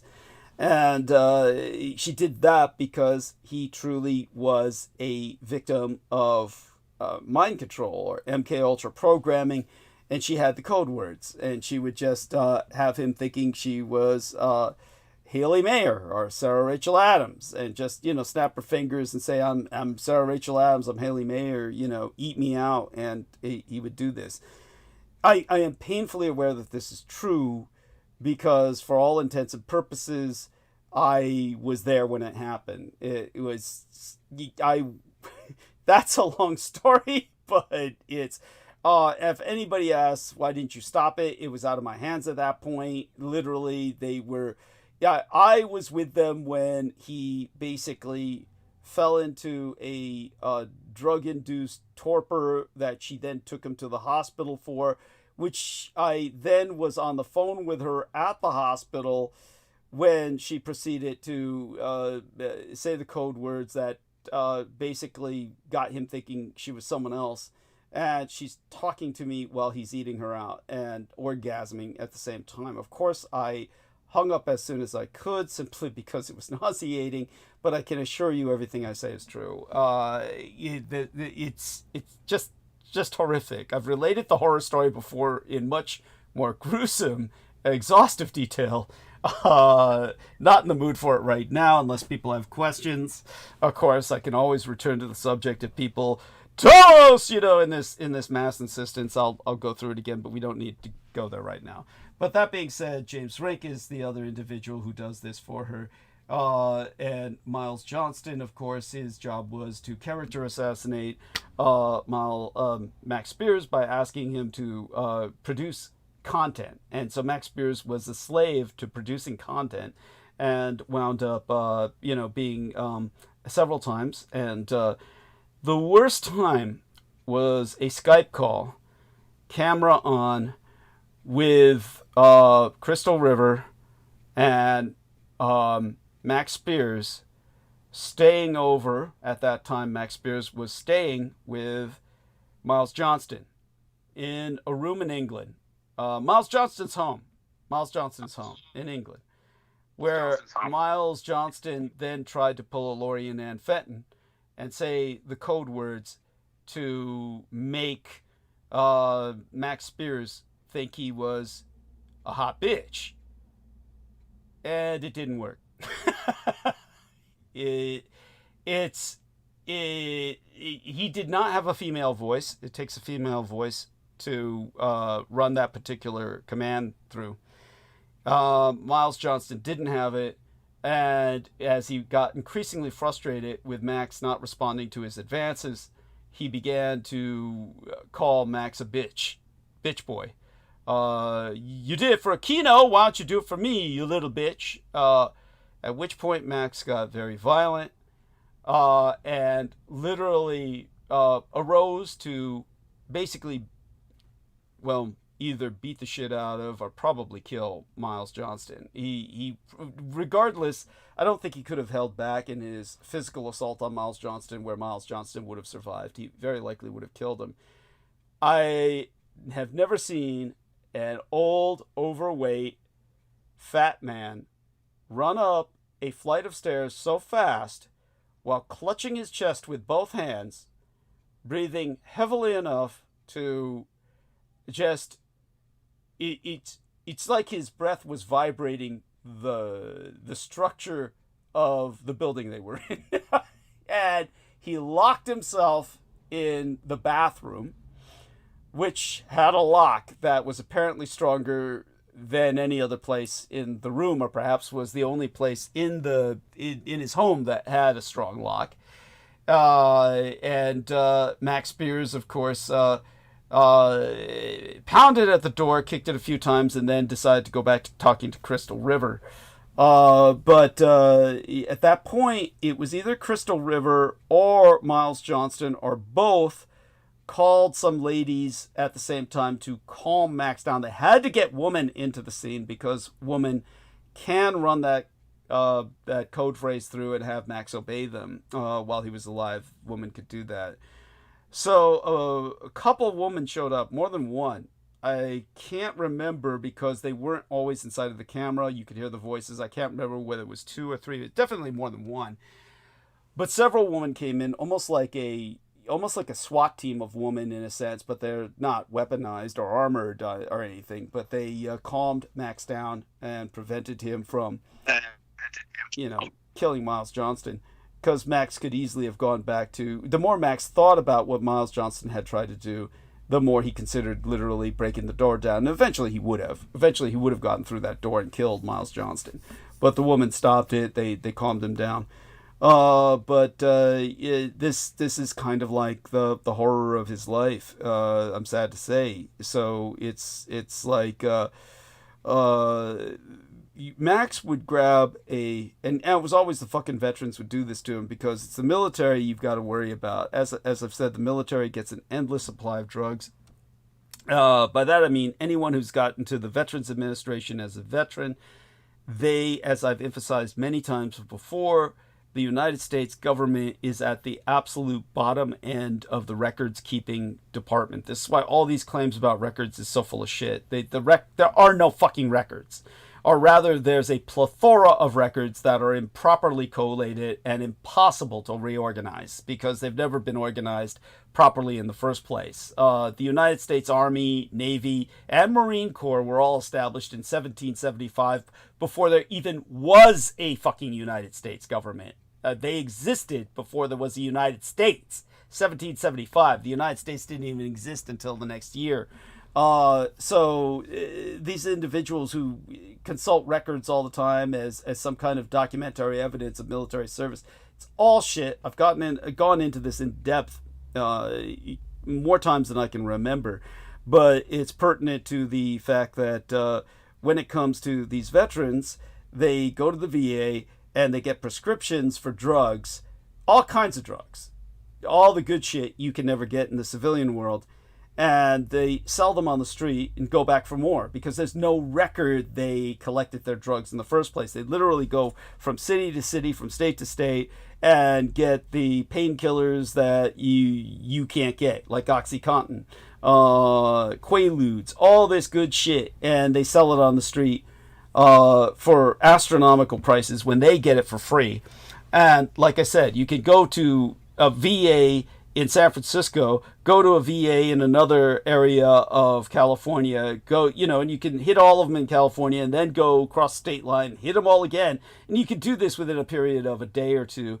Get yourself dozens of prescriptions, literally dozens of them, and sell them all on the street. So if one thing any veteran has, it's an endless amount of drugs. And when Max Spears was visited by veterans, or he visited veterans, they would just give him drugs. And I would watch as he would slam down an entire bottle of a very powerful painkiller. He would just take a bottle and just, like you were drinking soda pop. Obviously this would have an impact on him. And like I said, that one time where we had the Super Soldier Summit, he then went over to Lori and Ann Fenton's home after swallowing a bottle of these pills, falls asleep on her lazy boy chair, smoking. And she, of course, is upstairs. And I don't know how this is possible, really, but somehow I know it happened. But first off, it's almost impossible to believe she can get upstairs into that bed. You're talking about an ambulatory hippo elephant hybrid who weighs 1,000 pounds, and when she moves, it's like it's there's nothing erotic about it. It's like watching two boys fight under sheets. When you look at either the bust or the ass, so coming or going, it looks like two boys fighting under sheets, two at the top and another pair at the bottom. It's like, and so you see that in motion, and that hideous waddle, and it's like she can't go far, literally can only walk for inches at a time, with that kind of jowl action going on, jumbling tits and butt cheeks and all the rest of that. No implants needed. It's how did she even get up the stairs to lie in bed? I don't know, but when she had done so, she smelled smoke. Which again might sound improbable, but either that or the smoke detector rang, which I believe is essentially what happened. So when she went downstairs, Max Spears is on fire, which was easy enough to take care of. All she needed to do was throw herself upon him, and that would have smothered all the flames, but then she would have killed him with the sheer weight. So she had to pick up something, and God knows she had plenty of shit around the home. Probably a rolled up rug, because believe it or not, that's something that would be around in her home. I saw it on camera. She had shit like that around, like rolled up rugs on the floor and shit, and probably half smothered him in it. And then took him to the hospital, which is where she abused him, because that's where they put him on Narcan, because they were understaffed. She was in the room where they told her, "Oh, you got to keep him awake. If he falls asleep, he's gonna die. If he falls asleep, he ain't waking back up. So you gotta keep him awake." And she's, "I can't do that, doctor. I'm falling asleep myself." "Oh, well, then you seem to be the responsible adult. He has no other adults in his life. Sign off on the Narcan," which, for those of you who don't know, is like sentencing someone to burn in the fire pits of hell and shit. And so she said, "Do the Narcan." And that's when they applied the Narcan, which flushes the drugs out of your system, while leaving your nervous system completely raw and exposed, and feeling all of the pain physically and psychiatrically that you took the drugs for to blot out. So literally you feel like you're on fire. So he woke up screaming, which he had the cell phone on at the time, and actually showed me on the cell phone camera, I'm sad to say. So I got to see Max Spears sitting up and screaming his lungs out. And unfortunately, at that point, he had regressed into his 9-year-old alter. So we're talking about a child who's 9 years old in the body of a, 30-year-old man-child. And he's screaming his lungs out, "Mommy, why are you doing this to me? Mommy, please, I'll stop. I'll be good. Stop hurting me." And then she proceeds to give him the code phrase, which makes him think that she's Sarah Rachel Adams or Haley Mayer or some other hot chick, and then proceeds to sexually exploit him. That's after, of course, he's... anyhow, I probably shouldn't go any further tonight on that. So, all of that having been expressed, this brings us back to the reality of mind control and what it does to people. And now she brings these other people into these gatherings where it's the equivalent of a traveling circus, where back in the old days it would be physically deformed people. Then what she does is she gathers together mentally deformed people and parades them as essentially a psychiatric freak show. But the fact that she has someone who was an active collaborator with Michael Aquino, Miles Johnston, essentially a pedophile who I personally know for a fact, well, obviously, Max Spears wasn't a child at that point, but with the right commands, psychiatrically, he became a child under certain programmed words, which the code phrases I knew for a fact Miles Johnston repeated at a time that didn't work on Max Spears and almost resulted in Miles Johnston being killed. My only regret is that I'm torn, because I wanted Max Spears to kill him, but I didn't want Max to go to jail. So I could say the only thing that, if there could have been some way to get away with murder, literally, my only regret is that Miles Johnston didn't die that day. Of course, my only regret is that Lorraine Ann Fenton was never killed by Max Spears either, which is, if he had found out what she had been doing to him, that also would have been another likelihood. True victim, victimized all his life, and and no justice. Where's the justice in this? And that brings us back to the Ukraine. So the other factor going on in the Ukraine, which I'm trying to avoid bringing into the essay simply because I don't want to spend, half 100 pages putting that into context, is the fact that the Russians are abducting thousands of children from the Ukraine. And the other thing to bring into focus here is that Russia is the only large nation on Earth considered a developed nation that has no laws against child pornography. For those of you who do not know, child pornography and child prostitution are not only legal in Russia, they're encouraged.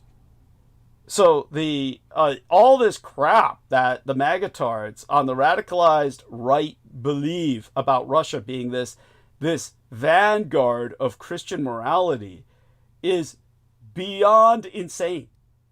It's not like any of this is secret and that you can't research it or find it out. You just look it up about child prostitution and child pornography in Russia and find, hey, it's all legal because Putin made it so. Putin made child pornography and child prostitution legal in Russia. They've abducted thousands and thousands of Ukrainian children. It's the main reason for fighting the war. The time to bring out the yeah. Ayn Rand quote. Oh, please.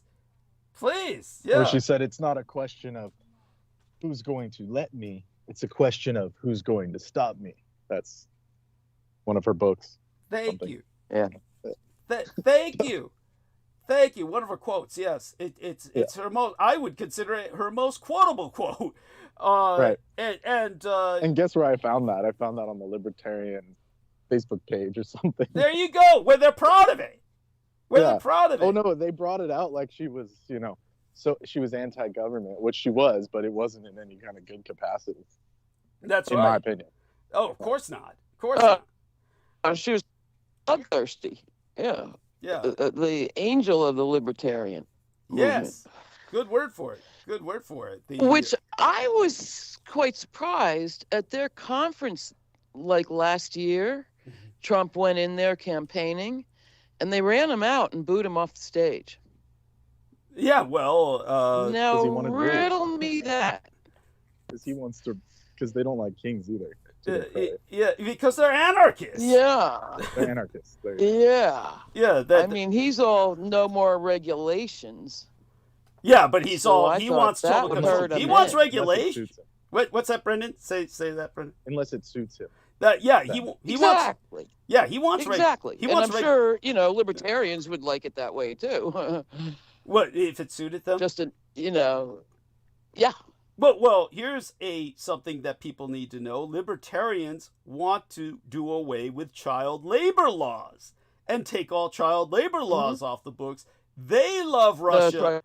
Yeah, that's right. So, Holly, tell us about that. What do you know about that? I have mixed feelings about this. You're kidding. Because I think our society has infantilized children and rendered them helpless and expected to just passively learn and learn and learn before they even know who they are. You want me to have some fun with this? Sorry, laugh at me all you want. Yeah, I can have some Not fun. really. This is And why. I'll stop right there. This is why Holly was. That is not to deny. Nobody needed me in this. Yeah, but that doesn't justify. Because that's the difference. Absolutely not. In the cotton mills? Oh, hell no. Actually, work the all way night and go.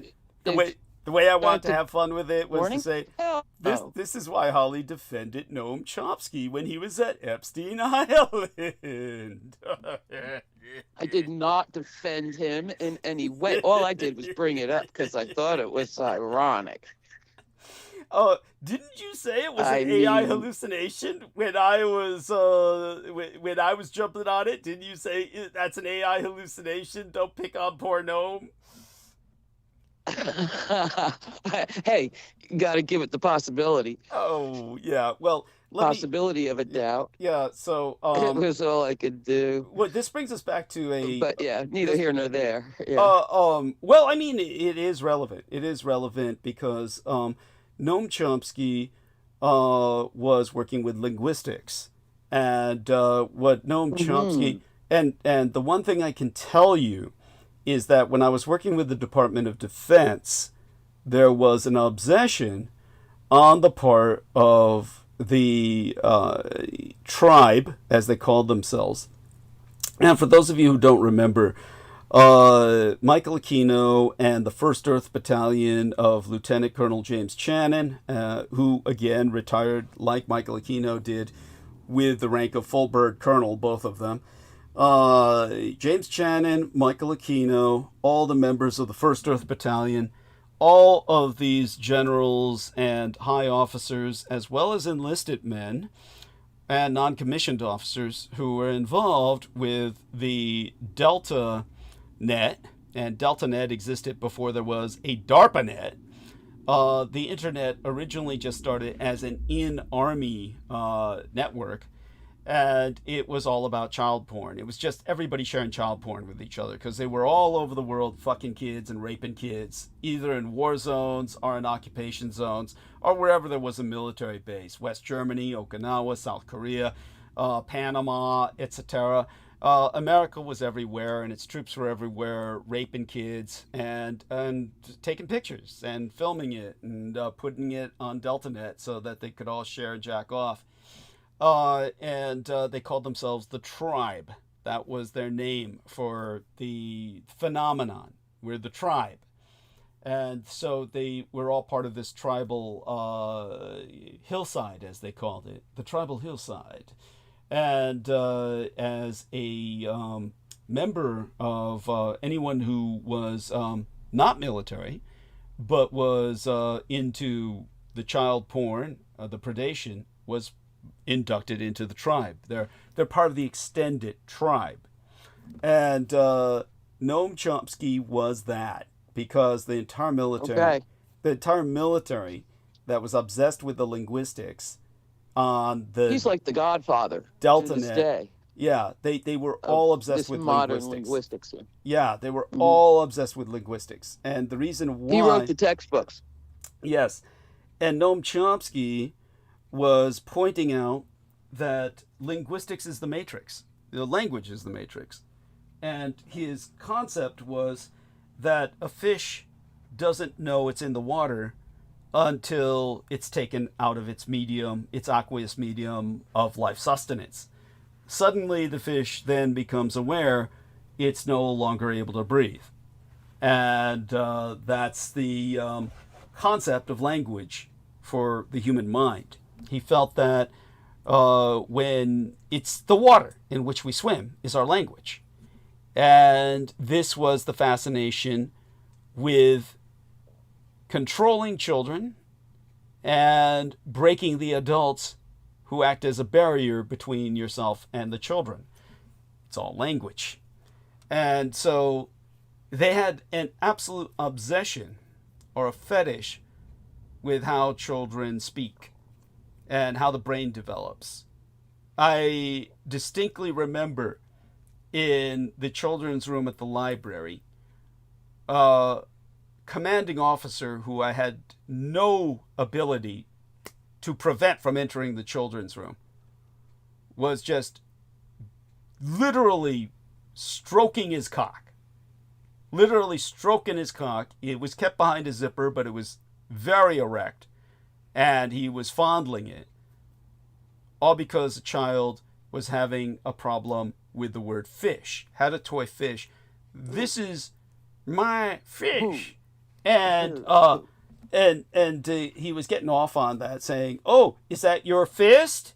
No, the child's so frustrated. Not my fist, my fish. And so this sort of phenomenon is a linguistic phenomenon. And as the brain forms, it's able to say things it otherwise couldn't express at a younger age. But Noam Chomsky felt that the linguistics could enable you to, well, do what they did to Max Spears. Think about what I said with the code phrases. This was all pioneered by Noam Chomsky. And he was the tutor of Brandon Young. And we all know what Brandon Young was. And so that brings us to where it comes full circle.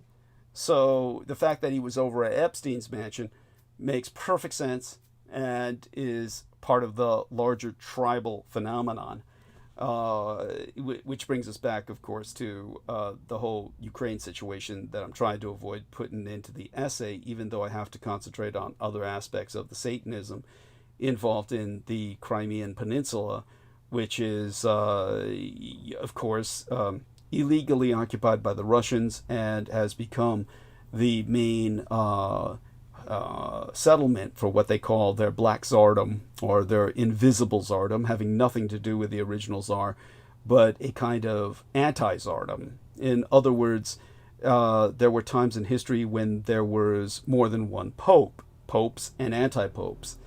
And usually in these religious conflicts, they would declare that the other pope is the anti-pope and the other pope represents the anti-Christ or the anti-church. And then, of course, it was usually settled by trial by combat. By that I mean the Pope's consecrated armies would be sent against each other, and ultimately the issue would be resolved. Somehow the church survived through mortal combat. When it came to the, by the way, not in the Chala sense of Black Panther, where you have the competing popes fighting each other individually, but by whoever had the triumphant military forces. When it came to the concept of Russia and why I was sent there, again, it was to, and was it you, Holly, who said you had never heard me talk about this before? And no, I believe I have. Okay. And the two popes and the splits in the church, sure. Yeah, so sure. I think it was Aaron Tice. I mean, I've studied it a little on my own. Yeah. And by the way, and I understand that Crimean War was absolutely hideous. Stood out for its anything goes brutality in terms of wars. Yeah. And Putin sure did do it and keep it. Well, to this point at least, hopefully it will be retaken at some point in the future. I understand there wasn't much left to come back. Well, but it was a quiet thing. It wasn't a big deal like Ukraine. It shouldn't have been, honestly. It should have been like the whole world should have stood up at that point that the Crimea was taken, but it didn't. That's right. But at any rate, everything goes kind of thing, boy. I'm sorry, say that again. But go on. Oh yeah. It was really anything goes out there in the field with no PR. Right.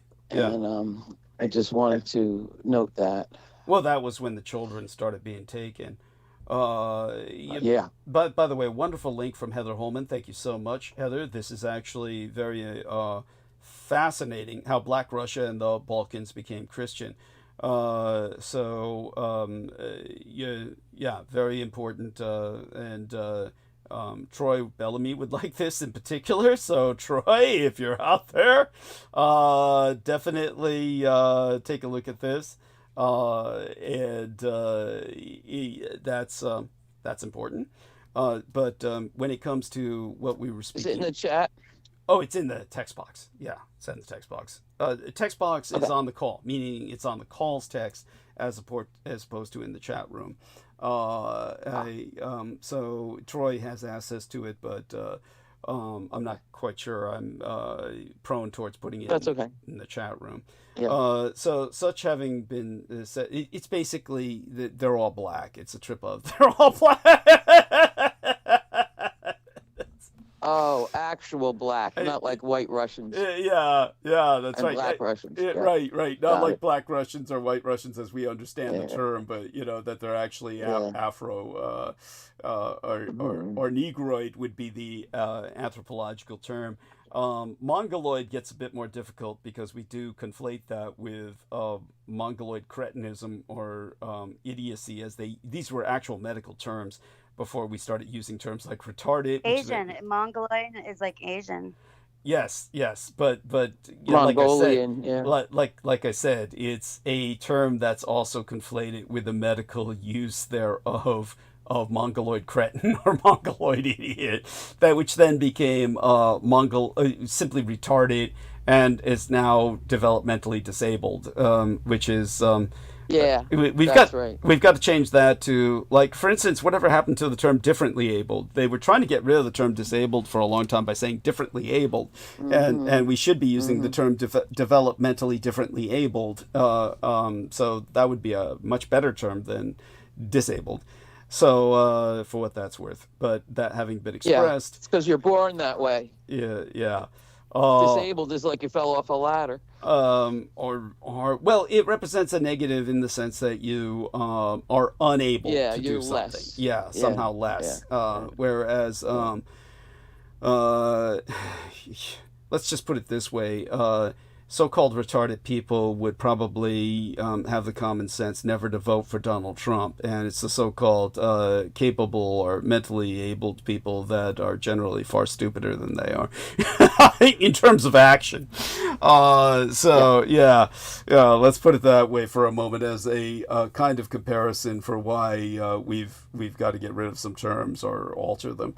But yes, of course, Heather is right, and Mongoloid is also used. Well, actually, it's not. It's not used in the racial sense anymore for all the reasons I've just articulated. So. However, I don't think anthropologists use the term Negroid either, yet that would be far less offensive. And Caucasoid. Negroid and Caucasoid are obviously still viable terms. Mongoloid would probably be replaced with Mongolic, because that's a linguistic term that can also be applied anthropologically. All such being said, these are, these are real things, just so people don't come at me with the bullshit I'm already getting in the email about race as a construct. Race is not a fucking construct. Race is quite real, and it impacts medical treatment and how you respond to anesthesiology or various medicines. Your genetics really matter.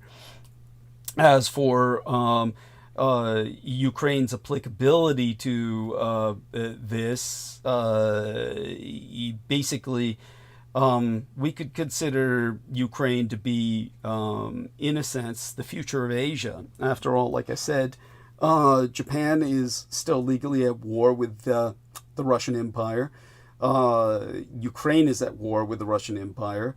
And if Ukraine wants to see its future, it need only look to Japan, which is a permanent state of war with the Russian Empire.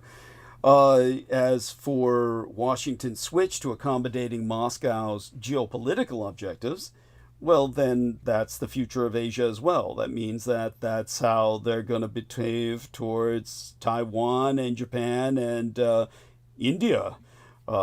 So you're going to see an American alignment with the Sino-Slavic Zionist synaxis that is, as I've always articulated, the lineup of a fourth global conflict. The Cold War being the so-called Cold War being the Third World War in effect. We're heading towards a fourth global conflict, which I believe will be far more intensive and shorter in duration than the so-called Cold War was, which was half 100 years. So, okay, all that being articulated, we've been on for 2 hours. I think everyone's had a good understanding of my having to get up early tomorrow. We're rejoined by Brendan Zogit, however, so let's carry on a few more minutes here. So, Brendan, oh my God, how's are you home yet or still at work? Let us know, because I'm just curious. By home I mean the warehouse, that horrible place, and we could get into that if he's willing. Let's see if he responds. I mean, I'm never not working. Oh, hell. I'm so Every sorry. day it's like hundreds of hours. It feels. Might as well be. Oh, tell people that Awful. you have to look for a second job too, because the expenses are just so astronomical. Tell people about this. Yeah, well, I'm already working just astronomical 12, 15 hours, 20 hours. Oh, God. Yeah, and it all gets swooped in taxes, even though these guys were claiming taxes were going to be lower. Oh, the taxes are lower for the rich.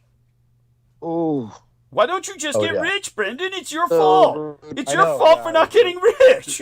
We're just a bunch of slackers, you know. Your uncle would say that. I'm just saying, hey, I'm aping your uncle. But Oh, of course. by the way, And they would talk shit about California, and it's like, why are you guys working here then?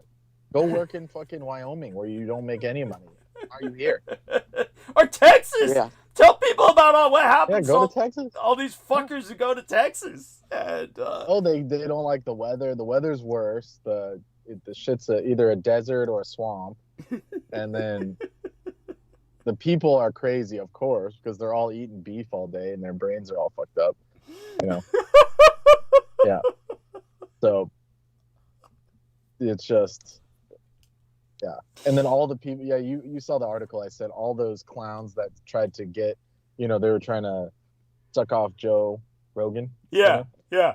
And they all moved with him because he was talking about, oh, Texas is the best and it's the only place to live. It's the real freedoms here.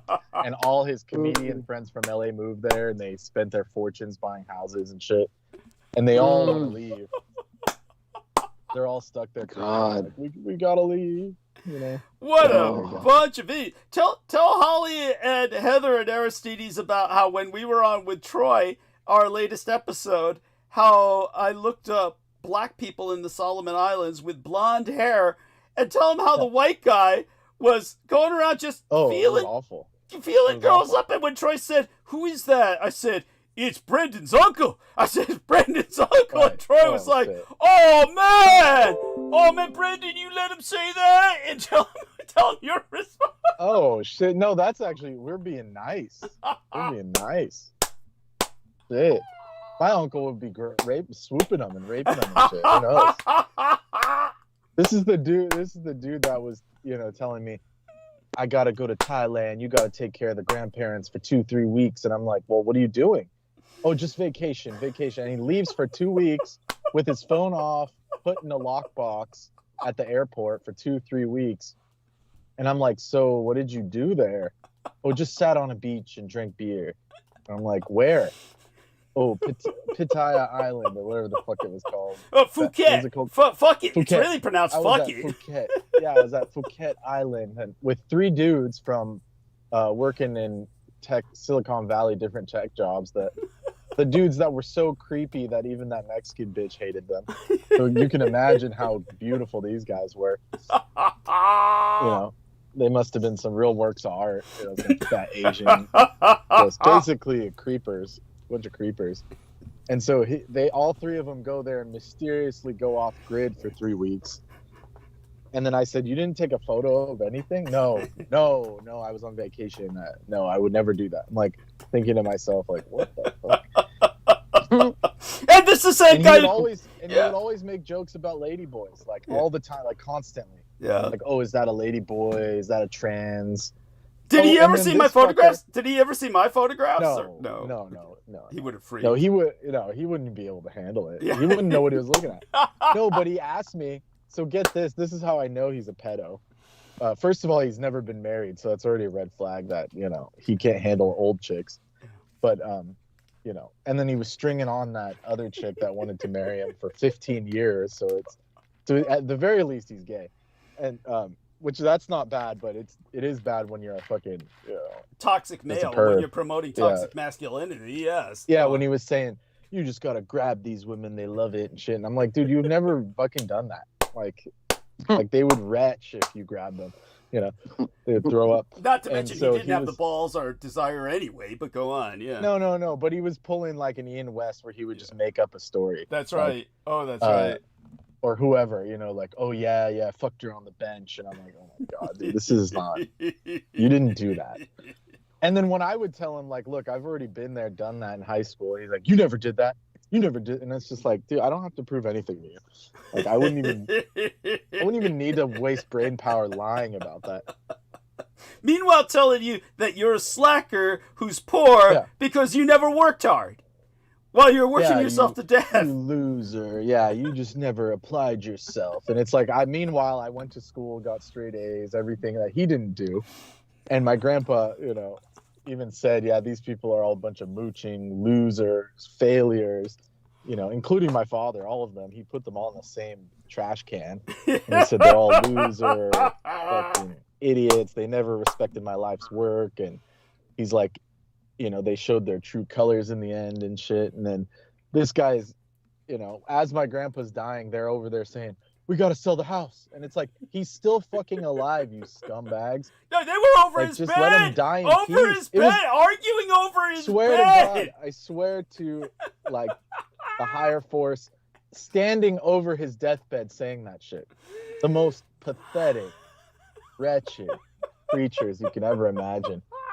And then they wonder, and then he's like, why do you treat me like shit? It's like, because you are a piece of shit. That's why. Because you're worthless. That's fucking... So, Anyways. so tell him what we saw with Troy in the Solomon Islands. There's this white guy, and he's just going around copping feels on kids. Oh, like petting them like they're cats. And it was like from behind too. It wasn't like, hey, how's it going? Let me see. Can I feel your hair? It was like filming, like the hand like withers, wiggles onto their head, and like out of the camera shot. Like, it was so perverse. It was disgusting. And then, yeah, it was disgusting. It was pretty wretched. I don't know where you found that photo or that It video. was YouTube. It was on YouTube when I was looking up black kids in the Solomon Islands with blonde hair. And the issue was that this white guy goes there to film them, and all I could think of was something similar to, what is it, Dennis Ng? I believe the guy's name was Dennis Ng, along with a white guy, and they were a couple of serial killers in California and Hawaii. They went back and forth from Hawaii and California, and Dennis Ng was a former Marine, of course, just to add to the sleazy nature of this Asian serial killer. Oh my God. Ever since meeting you and I hear someone say that, I just leave. Yeah, thank you. Get out of their presence as fast as I fucking can. Thank you.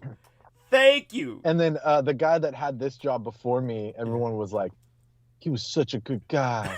And he was an ex-Marine. And I was like thinking to myself, then he wasn't a good guy. Yeah, He was a piece of shit. You let him around children? Good fucking God. I'm surprised there's not cameras everywhere, in all the locker rooms. This guy can't be trusted. Shit. Tell Holly what you saw today. Tell Holly what you saw in the locker room today with these fuckers. It wasn't a locker room. It was the public space. It was the fucking gym. Oh. So the girl, there's like, maybe, I'm not joking, like 100 girls, a gym full of people playing, young ladies playing volleyball. And I go in there, and I go into the atrium, which is like the front room, before you get into the main gym. Yeah. Where like you're supposed to line up or whatever, it has like all the cases with the trophies and shit. So I go in there to like pick up the trash and make sure nothing's, awry or, there's not trash on the floor. And there's a bunch of like male students who are like in sports, like maybe 10 of them. And then a coach who's got his face in a corner on his phone, and they're all in the dark. And I'm like, what's going on here? Yeah, like, what's happening? And none of them said a word to me. None of them like said hi. They didn't say, what the fuck are you talking about? They didn't take offense. They were just like with their like deer in the headlights. And Skulking. I'm like looking around, Skulking. like, skulking in the corners, like in the dark. And I'm like, what in the fuck? And so I said something out loud. I said, why are you guys just lurking in here? Like, what's going on? And no one said a word. They just stood there. Tell them the other thing you said. The other thing you said when they didn't respond, you said, none of you can find the light switch. I turned the lights on. I was like, is there not, did you guys not know the light was in here? Or like, and it was almost like they turned it off, because normally it turns on for you when you walk in. Like, it's like, it's on and off. They probably disabled like it. They disabled it. The coach did, it was know so it. Absurd. Yeah, he looked sus. And he was in there in like a wife beater and gym shorts, like he was about to b-ball, with the boys. And I'm like, dude, this is weird. Oh, you guys can't be doing this. I'm picturing some and it's old like, guy. I hate to jump to conclusions about people, but a lot of it's really gross. Like, and then on this other side, there's like hundreds of kids, using the fields, and then one father, quote unquote, or one coach or whoever this creep was, took 3 girls all the way to the corner, like the back corner field in between these fences, and they were practicing soccer. And I'm like thinking to myself, like, why would you guys need to come all the way to this side by yourself? You know, it was away from all the, it was so sick. He had to show him his special pair of balls. That's what. Jesus Christ! I hope to God. Well, it was just making them feel special, maybe. His most advanced players. So when we took the, that's what I'm saying. They made us take this, like, you know, don't be a molester video, and that's what it said. It says there was like a 5-step procedure that they learned from a keynote. You know, the first step was to isolate. You know, so it's like this. This dude watched that and he's like, oh, okay, first step, isolate. Step 2, make friends with them. You know, you're so special. Step 3, give them gifts. You know, it's like, it was like literally out of the playbook. So, you know. Anyway. Like I said, I hate jumping to conclusions. You call it bad workplace culture. What can you say about that? You know, like workplace maybe culture. I like listen to Doug too much, or we talk. But that's what that footage reminded me of when Troy was mentioning the black origins of many Pacific Islanders. Then when we looked up the Solomon Islanders, then what it reminded... And it was like, of course, there was still a guy oogling them after thousands of years. You know, Jeez. Well, what it reminded me of was the footage taken by Dennis Ng of his victims. He used to film the victims of these women that he and his white partner were torturing to death and raping to death. And it was something that the footage would always be jerky. And these stupid people who were using it as evidence in a court of law against him were, why is the film camera, why is it so jerky? You know, like, this is in the days before it became a thing through the Blair Witch Project to shake the camera to make it look like it was in motion. Spooky. Spooky. I forgot what they call it, found footage effect. This is in the days before we had found footage effect as a gimmick. He had basically conveyed a found footage mystique, if you will, or aura to his filmography. Yeah, you can call it that. Yeah, and that's what I thought of. And the reason why was, of course, which they never released publicly, but I'm certain that the people in the courtroom heard it, certainly the jury probably heard it, was he was jacking off while he's filming these people in chains. That's why the camera's shaking so much. Is it basically he's close up, he's jacking off, and he's filming with one hand back in the days when you actually had to have a camera in the 80s. So when it came to this guy's footage in the Solomon Islands, that's all I could think of was a combination of Blair Witch Project, which was ultimately about pedophilia, because they go to the cabin where there's all the children's residue. Their handprints are those of children. The screams of children are heard, and it's all about the serial killer made the children stand back to back when he killed them in the Blair Witch Project. And that's something which people never emphasize about the Blair Witch Project. I don't see why, because it's a major point in the film. And yet that's also what I saw in this footage. What it reminded me of the Solomon Islands is the white guy seems to be jacking off with one hand, which is why the footage is so shaky when he's caressing the hair of this young girl with the other. It's very bizarre. And it happens more than once in the footage that Troy and Brendan and I reviewed on YouTube. This white guy's going around up behind kids, always behind them, and then stroking their hair from behind. It's just bizarre. So there you go with that. And again, it leaves us all wondering why is there a reason for hell even in concept when we seem to be experiencing it right here. But that having been said, I got that from Heather. So thanks to Heather for that.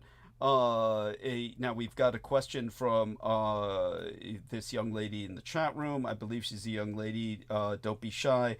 Feel free to share it with us. What your gender is, always important, so I know whether to throw kisses or hugs. And in the meantime, let me try and respond to the wonderful young lady who contributed 100 United States dollars tonight, Dragana, because that's important to keep up with her. And here we are, infinite kisses at a Dragana. So hopefully that works. Let's see if it does. And in the meantime, Kitty Cat Samurai says, speaking about Aquino, doesn't J.D. Vance look a lot like his son? I I don't think so. His offspring? Yeah, I don't think so, but yeah, all I can say is he should be in spirit. I don't think he looks like him physically, but he tries to act like him. Of course, J.D. Vance is just an idiot. So yeah, it's all I can say is, any thoughts on that? Brendan, Holly, Heather. Was it Anton Xander LaVey's son that used to call you at the Presidio? Well, no, it was. I'm trying to remember what. Who was that? It was. You're thinking of the son. One of them. Yeah, you're thinking of Moonchild, right? Moonchild. Okay. Yeah. Okay. Yes. Yeah. Yes. Yeah, and you'll notice that the funny thing is, Peter Moon never pursued Moonchild. Would never even, whenever I brought it up, would just move on to a different subject, considering his fascination with it. And if Aaron Tice were here, Aaron Tice would give us the full lowdown on this, about how Peter Moon was obsessed with the son of Anton Xander LaVey, and yet he never pursued the so-called son of Michael Aquino. Never even once looked him up. But there is one, a son of Michael Aquino. There is no. Let's put it in this perspective. Adopted. As I understand. Maybe. All I can say is that this is my impression. Is that. But he's not the one that used to call you. No, getting this straight. Yeah, no. Okay. And correct me if I'm wrong on this. It's been such a long time now. I believe the individual we're talking about is named Damien.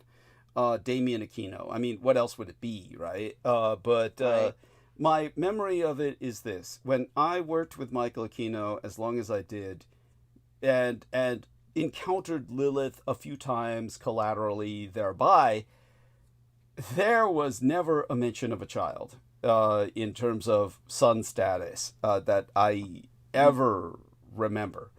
Suddenly, when I came out as a public informant and was speaking, just beginning to open up about Edbeth, about the young lady who had the sex change and became my son, because I couldn't marry her after that.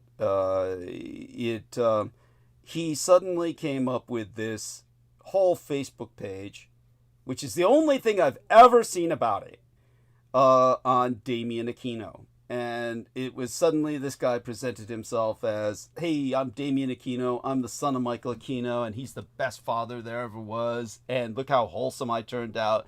And it was, this guy did not look like Michael Aquino at all. This guy looked like Jim Thorpe, all-American. It's kind of like the old stereotype of the all-American boy, literally. You're talking about kind of blondish, sort of buzz cut, kind of athletic, very athletic, and messing with a lot of dogs. Yeah, and, a lot of dogs, so dogs, athleticism. I mean, this is like, how would Michael Aquino even produce a child like that? That's like, it's Michael Aquino's not the kind of guy who says, hey, come on, want to play ball?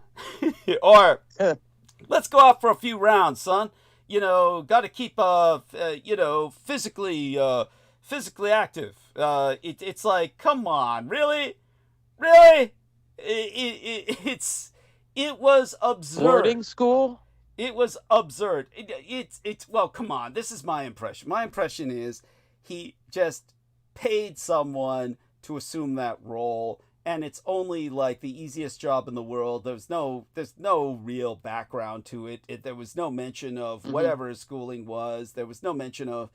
It's like this guy was just some guy who was paid to say, hey, I'm Michael Aquino's son. He's a great guy, and got whatever he got out of the deal, and that was it. And So that's my assumption. That's what I presume. But anything's possible, but I don't see how or why. If he had some kid in boarding school, I would have heard of it. It's kind of like there's other guys I knew who's there was this guy I knew who was lieutenant colonel, he and later became a full colonel. I don't know if he got beyond that. His objective was to become a 1-star general, which was the highest rank you could get in the reserves. Reserve colonel at the time I knew him, Robin McCall. Nothing against him, but Robin McCall had a son he put into a boarding school. And I found out about it because real close call. His son had broken into the gun case and removed a shotgun and had sat on his bed, because the gun case is in the master bedroom, where he slept with his wife, right? Meaning the Colonel McCall and his wife slept in the bedroom. Son got into the bedroom, the master bedroom of his parents, broke into the gun cabinet, got the shotgun out, loaded it, and while he was fucking around with it, sitting on the side of his parents' bed, bam! It goes off. And it's just like, he's just so lucky to be alive and uninjured. Whoa. But there's a big hole in the ceiling. Oh. Which he then plasters up with whatever crap he can find out of the garage. Spackle. Spackle and putty and shit. Yeah. And, of course, the parents come home and they're lying down. Anything happened today? Oh, nothing. All that good shit. Then they go to bed, right? And then, imagine lying down and seeing that ceiling.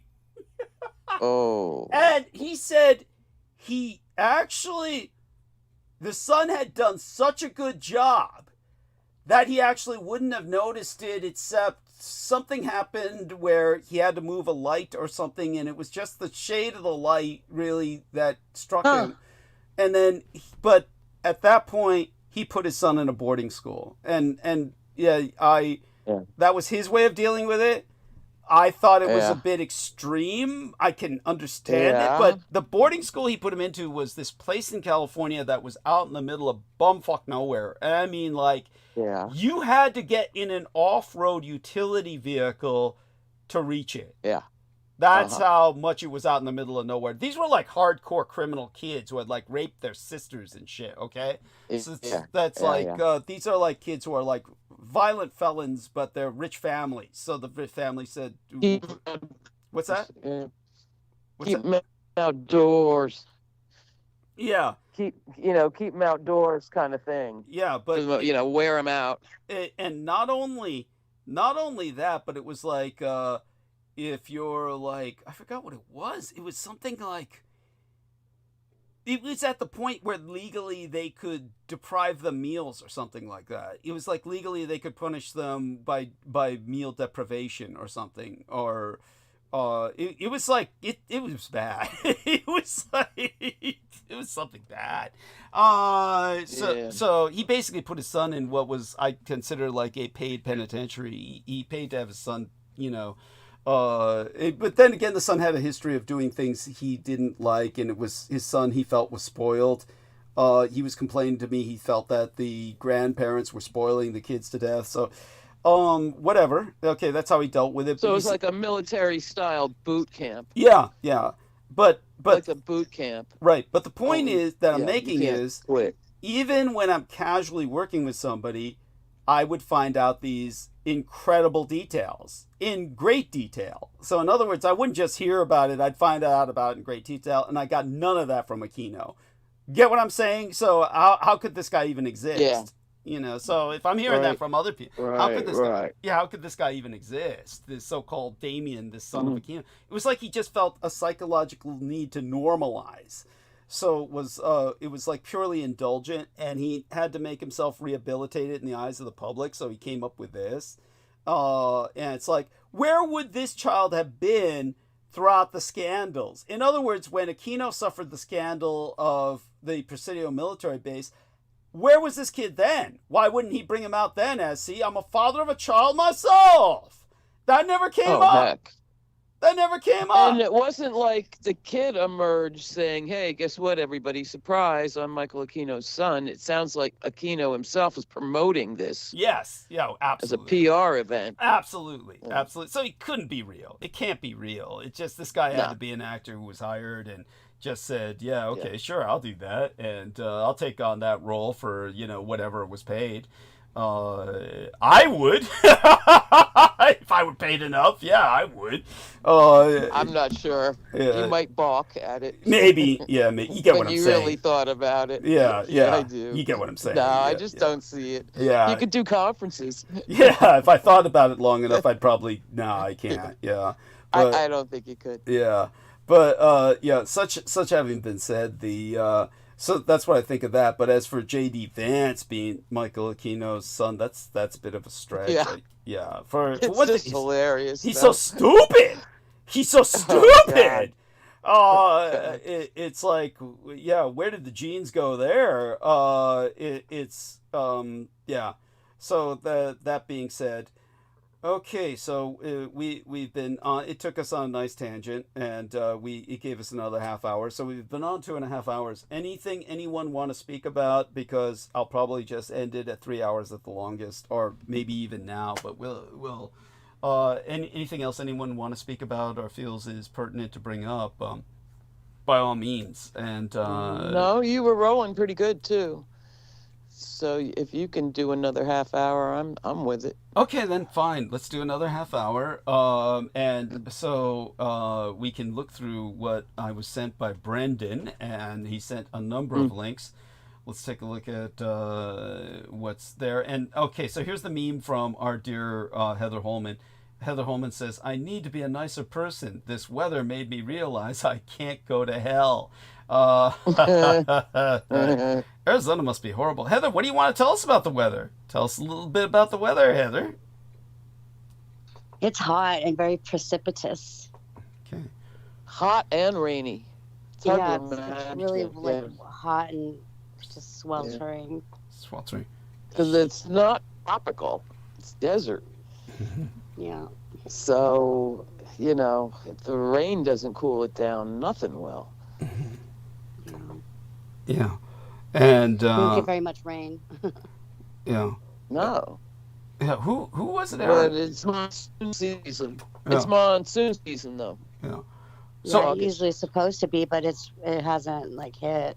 So you might notice. Oh, I thought you said it was rainy. it Some was. places, but it's not here. Well, didn't it rain a few times? But it was like weirdly hot rain, Heather. Yeah. Yeah, that's what I'm hearing. Yeah.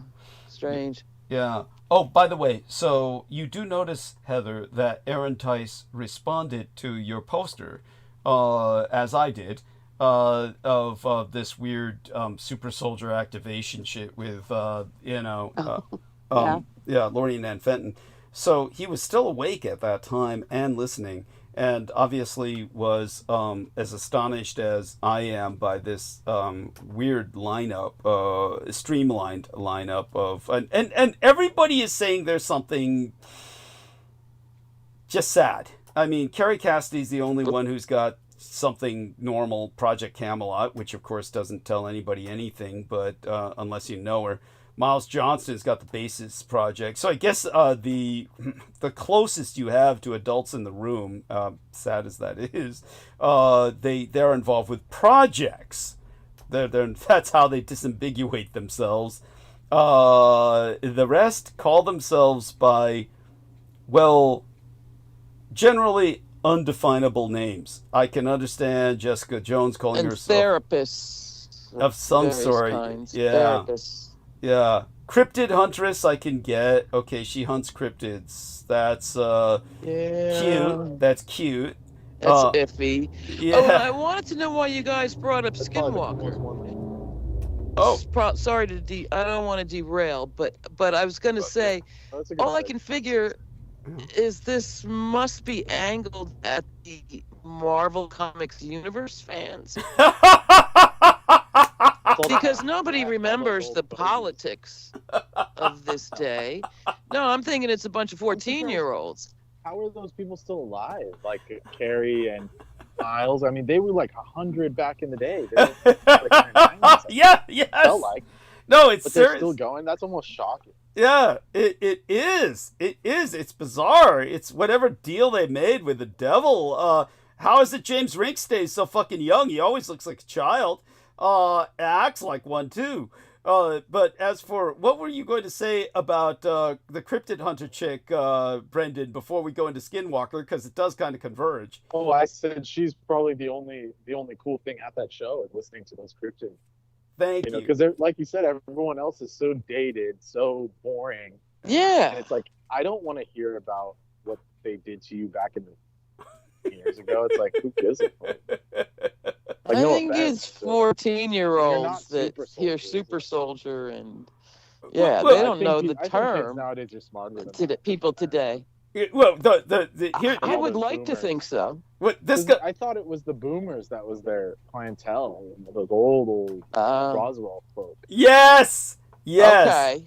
Yeah. No, yeah. Okay then. Yeah. How are they still in business? Well, here's The coast to coast listeners. yeah, of course. But here's which Lori Ann Fenton herself always said no one she knew ever listened to Coast to Coast. It was so fucking boring. But here's some people from this lineup that bear a little bit of mention, a little bit of honorable mention. In terms of the weirdest, actually, Andrew Golden, who calls himself a life coach. What are you doing there? Right. Not that he looks like Yeah. he's a decent human being or you can tell anything about him at all. It's just no judgment. Yeah. Seriously, it's just life coach sounds like you should be involved with a different kind of gathering than this. It's weird. Daniel He can get you front seats when the aliens come to take the good ones. The other one. Oh, what See about- that? He'll what line about- you up. Are we looking at the same I noticed guy? a few of the people, they have like their medical advancing, advanced in technology, and they'll do sound healing or some kind of like alien healing or whatever, new Yeah. age healing. What is alien? What's like that they dug up a photo of biophysical Miles something that was- lady? Yeah. That's from the Yeah, 70s. it's one of them. Yeah. What's from the 70s, Brendan? I said that I like that they dug up a photo of Miles. Makes him look like he's 3 young. He does not look like that. We Yeah, know that. Oh Because I God. remember in 2015 when that Yeah. German guy was Yeah. talking about the black goo, he looked like he was ready to keel over. Oh yeah. And he was in this huge house. I mean, supposedly he's English, but he was in this house that was like, I'd never seen a house like that in England. It was massive. It looked like a house in Texas. Like it had Yes. huge doors and like it was built like an American house. So he was probably in like Australia or something. Yes. Yes. Yeah. Yes. It was like massive. It was No, like a that's- massive house. That's true. That's true. The wages of sin. The other honorable mention, I think Brendan was looking at this with me. Daniel Scranton, Galactic Channeler. I mean, Yeah, Oh, oh, yeah. boy. See, I didn't even have to say anything. I knew we were looking at the same tree. yeah, Yeah, that's not good. And they always have to do a pose like this. yeah. It looks like he's blowing Yeah. up a balloon. Yeah, exactly. He's fucking you with his eyes. Yeah, it's sad. The Tina Nomad, subconscious biohacker. I'm scared of her. I don't want subconscious biohacking. Subconscious biohacker. What I is? really don't. But I don't want nothing to do with that. well, the rest, of course, are just incredibly vague. Veronica Bao, psychic and Starseed medical. intuitive. Yes, Starseed intuitive. Ooh, that's a hot ticket. Yeah, what does that mean? The other one, Patricia Stocktreher, medium and medical intuitive. I mean, really, energy healer and intuitive medium. Donna McGrath. These people are just like, yeah, and the Melissa Downard is intuitive healer. But what puzzles me is Maziel Sky with a copyrighted name. Maziel I Sky, just Oh got my there. God. copyrighted her name. What and Florida Secretary of the Florida Assembly. What the fuck? of Oh, those are Congress some- or those are some, No, you know why that's like that? It's a Fictitious? the sovereign. It's the sovereign people. Oh. Oh. got They it. see herself as a sovereign entity, as a corporation. Sure, Yeah. she That's what it is. does. God. what it is. Oh my Yeah. God. That's So awful. they've completely like Yeah. unlocked themselves from the matrix. what it's all. Oh God. Doesn't pay taxes. Yeah. Yeah, a tax evader. She's a Yeah, tax that's it. evader. Yeah, essentially. Yeah, Yes. that's what it all comes down to. In Oh, I life. love it. I love it. Oh my God. Oh, okay. So now, thank you, Heather. That was suitably depressing. Oh, it's, Yeah, oh. what 14-year-old will go to that? Well, that's what begs the question: who's their clientele? That's Yeah, Florida ultimately the retirees, weird part. crazy. I thought right-wing it was retirees. MCU. Yeah, MCU. Oh, that brings us back to Skinwalker. So why, in your opinion, what impression about Skinwalker connects it to the Marvel Comics universe in your mind as kind of like the sales pitch? What it's like they're selling it like it was that, or No, what? it was more about the conference and the cryptid hunter. Oh, okay. It was the cryptid hunter Well, that's not that why we brought signaled it up. I actually brought it up to Doug I know, privately. and we Yeah. don't have to go into it at all. But Well, I mean, we find no it offense. triggered I mean, me, and I yeah. spit it out. Well, we find no offense, but Brendan, tell us Okay. what was your impression of the whole Skinwalker? Was basically, I think Brendan was just asking me what my impression was because it came up somehow, and it led us to. Yeah, I was watching a new anime, a very good anime, Okay. and it's like the whole premise is about UAPs and different things and yokai. It takes like the whole occult phenomenon, puts it into perspective in a Japanese context. You know, where the kid is an otaku, Okay. and in the West, when you hear the word otaku, you think of like some kind of anime nerd, right? That's like looking at we would call them weebs. So in Japan, the term otaku means like someone that's obsessive or nerdy. But to us, we would think that's like some kind of anime person or like someone that's obsessed with manga and anime. But actually, in otaku in like a Japanese school is someone that's obsessed with stuff like that, like what Doug talks about. Got it. Okay. Yeah. Does that make sense? Yeah, and that would History? be that would UAPs, cryptids, etc. which Okay. which would bring in. Which, as I say that, there's a UAP like flying over, which is funny. Oh, of course. Ironic. Oh, well, not even ironic. I mean, it's actually kind of indicative of a form of surveillance, probably, without even being paranoid. It just seems like all these coincidences happen in terms of our communications, and in what's around us. I mean, like, really. Do you think it was really coincidental that every time you're in San Francisco, you see the weirdest fucking Waymo variants possible? No. Different companies and shit. Different. No, you were witness to some of them. Yeah, Like the Mercedes that are Benz. not even on the books and shit. Yeah. Yeah. What were those things? Yeah, Mercedes Retrofitted. Yeah, it's but when it comes to oh wait, so before you go off, I was gonna just finish that. Sure. So otaku, so the kid's an otaku, but he's obsessed with, cryptids and UAPs, and then so the whole story is him and the chick. So I feel very connected to it because that's how I connected with people that I cared about. Was like some kind of situation like that, where we saw where I developed my psychic stuff and different things through a connection, early on, and then getting into cryptids and seeing UFOs with her and all that stuff. So the anime touched me in that way. But in that intro episode, he's showing her a magazine, like one of these like Nexus type magazines, but it's in Japanese.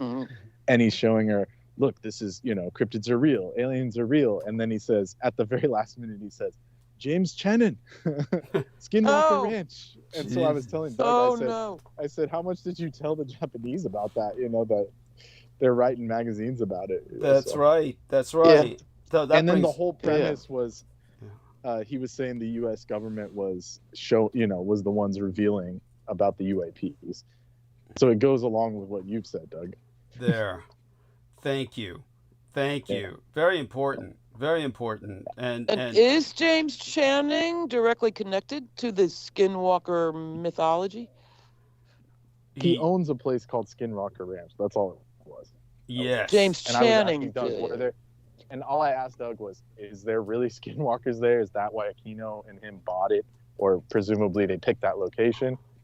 And then that's all the conversation was. That's why it got mentioned. Right. Really? Because the only famous person I ever knew that bought it was Richard Bigelow. There we are. There we are. Richard Bigelow. Yeah. Tell us what you know about Richard Bigelow. But James please. Channing would be way back. Yeah. Yeah. And it was always kind of hazy how the ownership transferred from the origins of the weird story to all of a sudden getting coveted by tech bros and stuff to like do their investigations and tell the story, what's really going on and blah, blah, blah. I'm not advocating for any of this from the very start, but it was inescapable, especially being in Colorado and stuff. Now, I don't know much about Bigelow. What do you know about him, Holly? He has a couple of personal satellites, and he runs the major aerospace, Bigelow Engineering or something, BE something. It was, I don't know if it still is, but I think it still is. Major aerospace engineering, hazy weaponry, blah, blah, blah. Bigelow. If you Google it, it's easy to find. And he took a go at it for a while. And it was just, the whole thing is just so fucked up and strange, you know, on so many levels. Because that area of the Southwest is pretty goddamn freaky. But on the other hand, this could be some weird army experiment as a psychological mind fuck to get people chasing stuff that is or isn't there. I don't know, to this day. And since then, after Bigelow, some other shady guy got a hold of it. And it was really shady. And there is like a Netflix movie, and they got all these guys in Jeeps and all tack geared up with ARs, cruising around, patrolling, and all this shit. And the guy only comes on in the dark, and it's just, you know, a circus. So who the fuck knows? But I just wondered why the hell you guys were talking about it. No, it's well, for all the reasons that Brendan just expressed, but it's I'm so glad Brendan brought up what he did. And yes, this has to source from what I was speaking about with the people at Teleporto USA, the Japanese front company that was conducting industrial espionage in the United States, with which I basically provided many of the materials from the Roswell crash. So, which of course was Japanese technology being returned home.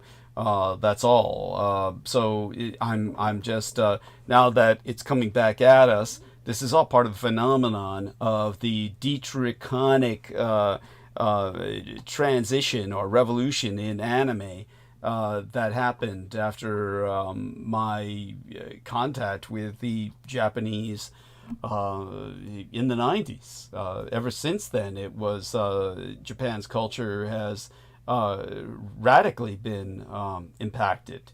And I have always been very ambivalent about that. It's not like I've ever been reimbursed in any way, shape, or form. But then again, I always emphasize the fact that I think history has no copyright. That now, by the way, here Heather has given us a nice link. Skinwalker Ranch and government UFO research. The AAWSAP files explained. Okay, thank you, Heather. Let me heart that. It's from Geeks. It's a organization called Geeks. Once obscure Pentagon project became entangled in one of the most infamous locations of unexplained phenomenon in the world. So apparently AAWSAP stands for Advanced Aerospace Weapon Systems Applications Program. Wow, you've really found I something that... wonder if that was a Bigelow property, because he was a major subcontractor. Well, he would have been a contractor involved with the project, is what makes sense. And so Doing it. And then like you said, there's all these weirdos involved with purchasing the property, and obviously they're only buying it so they can conduct their fucking satanic rituals on it and hope that the portals operate better. This is where I can... I wouldn't be surprised at all. Yeah, this is where I can recollect from the few times the subject came up with Michael Aquino. It was the fact that Skinwalker Ranch is in a highly vortexial area. Vortices. It was surrounded by vortices, the nature of vortices. And this is where Michael Aquino got into speaking about what he called proto-dimensions and the government's attempts to work with proto-dimensions, which are essentially pocket dimensions, if you will, that are they're primitive, they're undeveloped, they have the veil is thin. Yes. Would you say? There's that. And they're kind of the tunnels, wormholes, between this and other places, if you will. So enter Robert Bigelow and BAASS. BAASS. BAASS. The DIA, Defense Intelligence Agency, awarded the AAWSAP contract, a private aerospace contractor, Bigelow Aerospace Advanced Space Studies, or BAASS, a subsidiary of Robert Bigelow's company. Thank you. Yes, base. Bigelow, a wealthy hotel magnate with a deep interest in the paranormal, was already... what they're trying to tell us is he's a practicing Satanist, was already known for funding UFO investigations and had previously owned Skinwalker Ranch, where years of unexplained phenomena had occurred. Yeah, well, of course, they're portaling in other fucking dimensions and shit. So it's all hated and it's all cursed. Yeah, that was all in the original backstory. Yeah, that was the selling point. No Indian would live there. Yeah, that's the selling point. But no, the white dorks came, and the property was real cheap, so white dorks that were going back to the land would come and buy it and have all this trouble. Oh, it's true. And they would experience, they would experience like zombie werewolves and shit. Yeah. And it was the cow torturing and stuff. Yeah, because even all the way to the San Luis Valley, I mean, that was widespread and actual. Yeah. And what I rant about, geology and geography in this big world, there are unusual spots. Yeah. Given the combination of the two, geology and geography. Yes. Yeah. So I don't know, man, but I've not heard of anything in a long time. So thank you. Carry on. I didn't mean to interrupt. No, thanks to everyone involved. Heather Holman, Brendan Zogit, and Holly Kiefer for asking the question.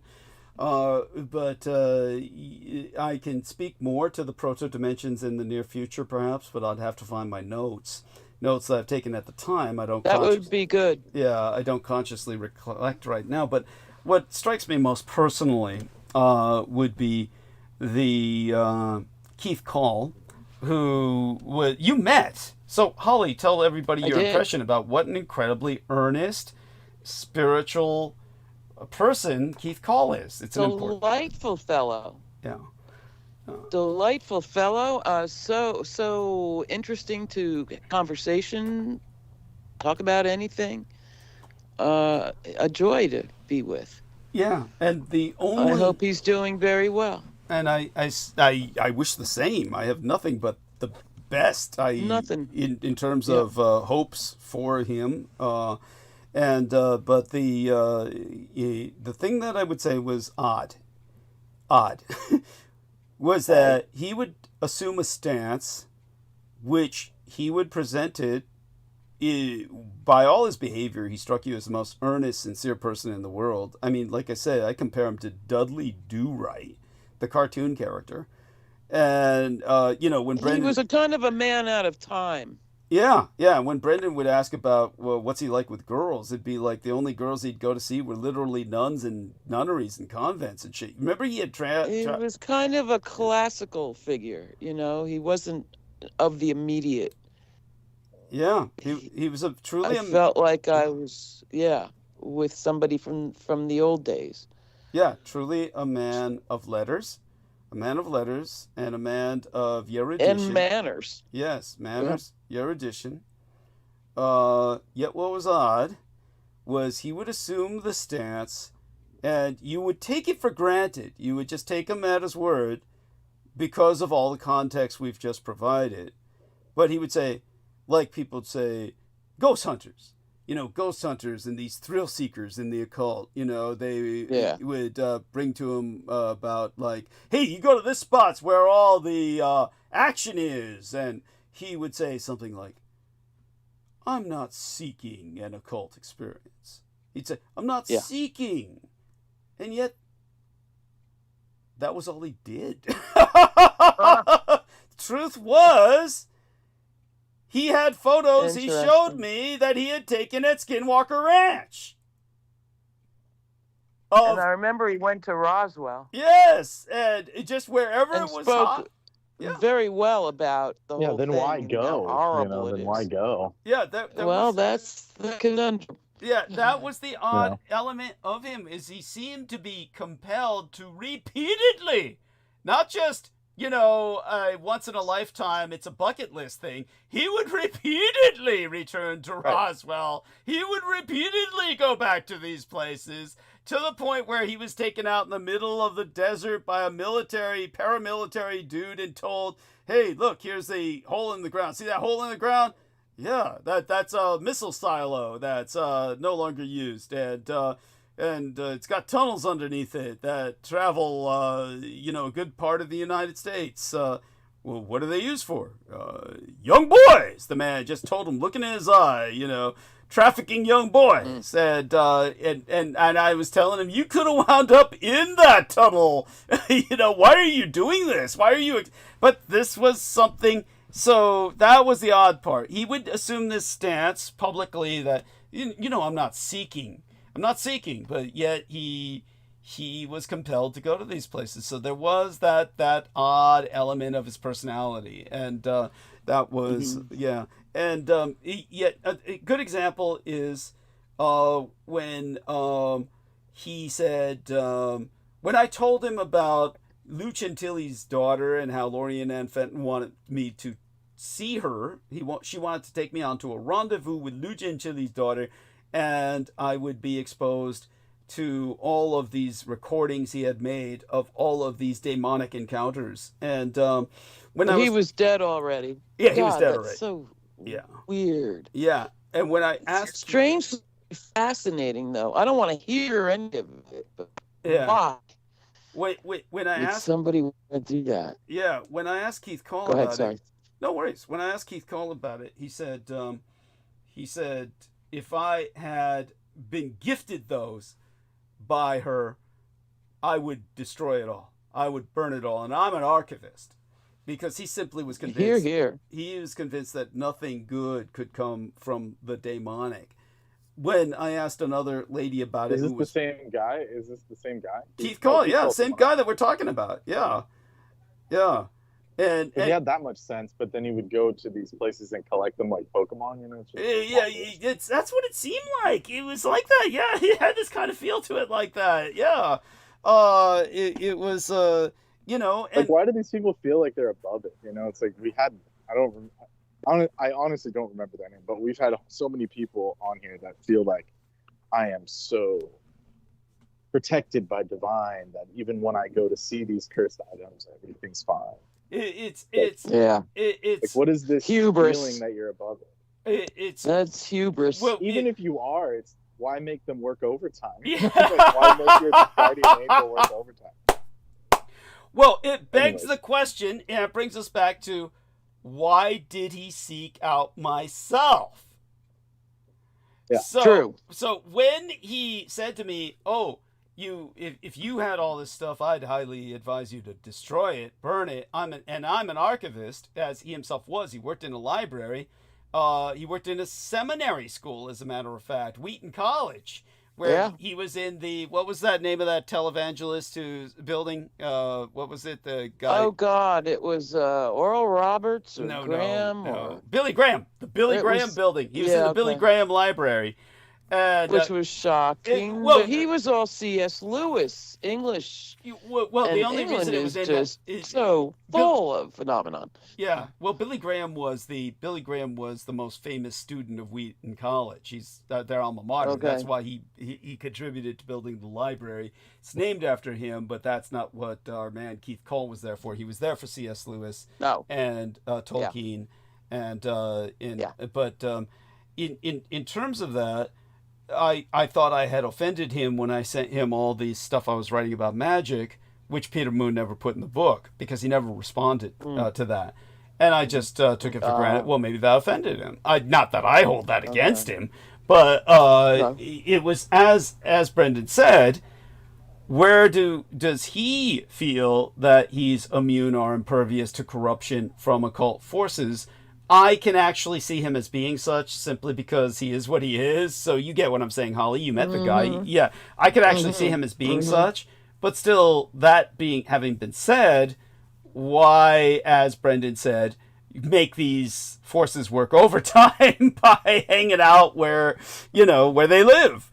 I feel you. Yeah, visiting them where they live. So there was this. Well, I meant make your guardian angel work overtime, but Yeah. also bugging those spirits and shit is not ever a good idea. Yeah. Yeah. Like, you don't see Never. higher beings doing that, Yeah. Like the elves in Never. Lord of the Rings, Yeah. they didn't go to the barrow fights and poke No. them and stuff. Like No. it was maintained sacredly. You just Respect. don't go there. Yeah. Yes. It's everybody kept to their own territory whenever possible. Yes. Yeah. Yes. And so so there's that element of him, and yet so I think that's the most we can say about that. There's no conclusion to be drawn. It's just a puzzle. It's one of those mysteries, and the only person who could speak to it would be himself if he ever decides to come back on. So if you're out there listening, Keith Call, we're talking about you, and feel you're more than welcome to come back on and put things into context for us. Poor bastard lost his job, not because of anything that was any fault of his. They were just downsizing. So I told him to get a job as a dispatcher because that's the shit. You just sit down and take calls all day. Like for a paramedic, a dispatcher for paramedics and shit. Paramedic response. And so I told him to get into that, but I don't know whatever happened to him. So hopefully he's all right. Could be he didn't respond to me because he starved to death. Poor son of a bitch. I say that with the greatest affection. I feel nothing but affection for him and hope he's all right.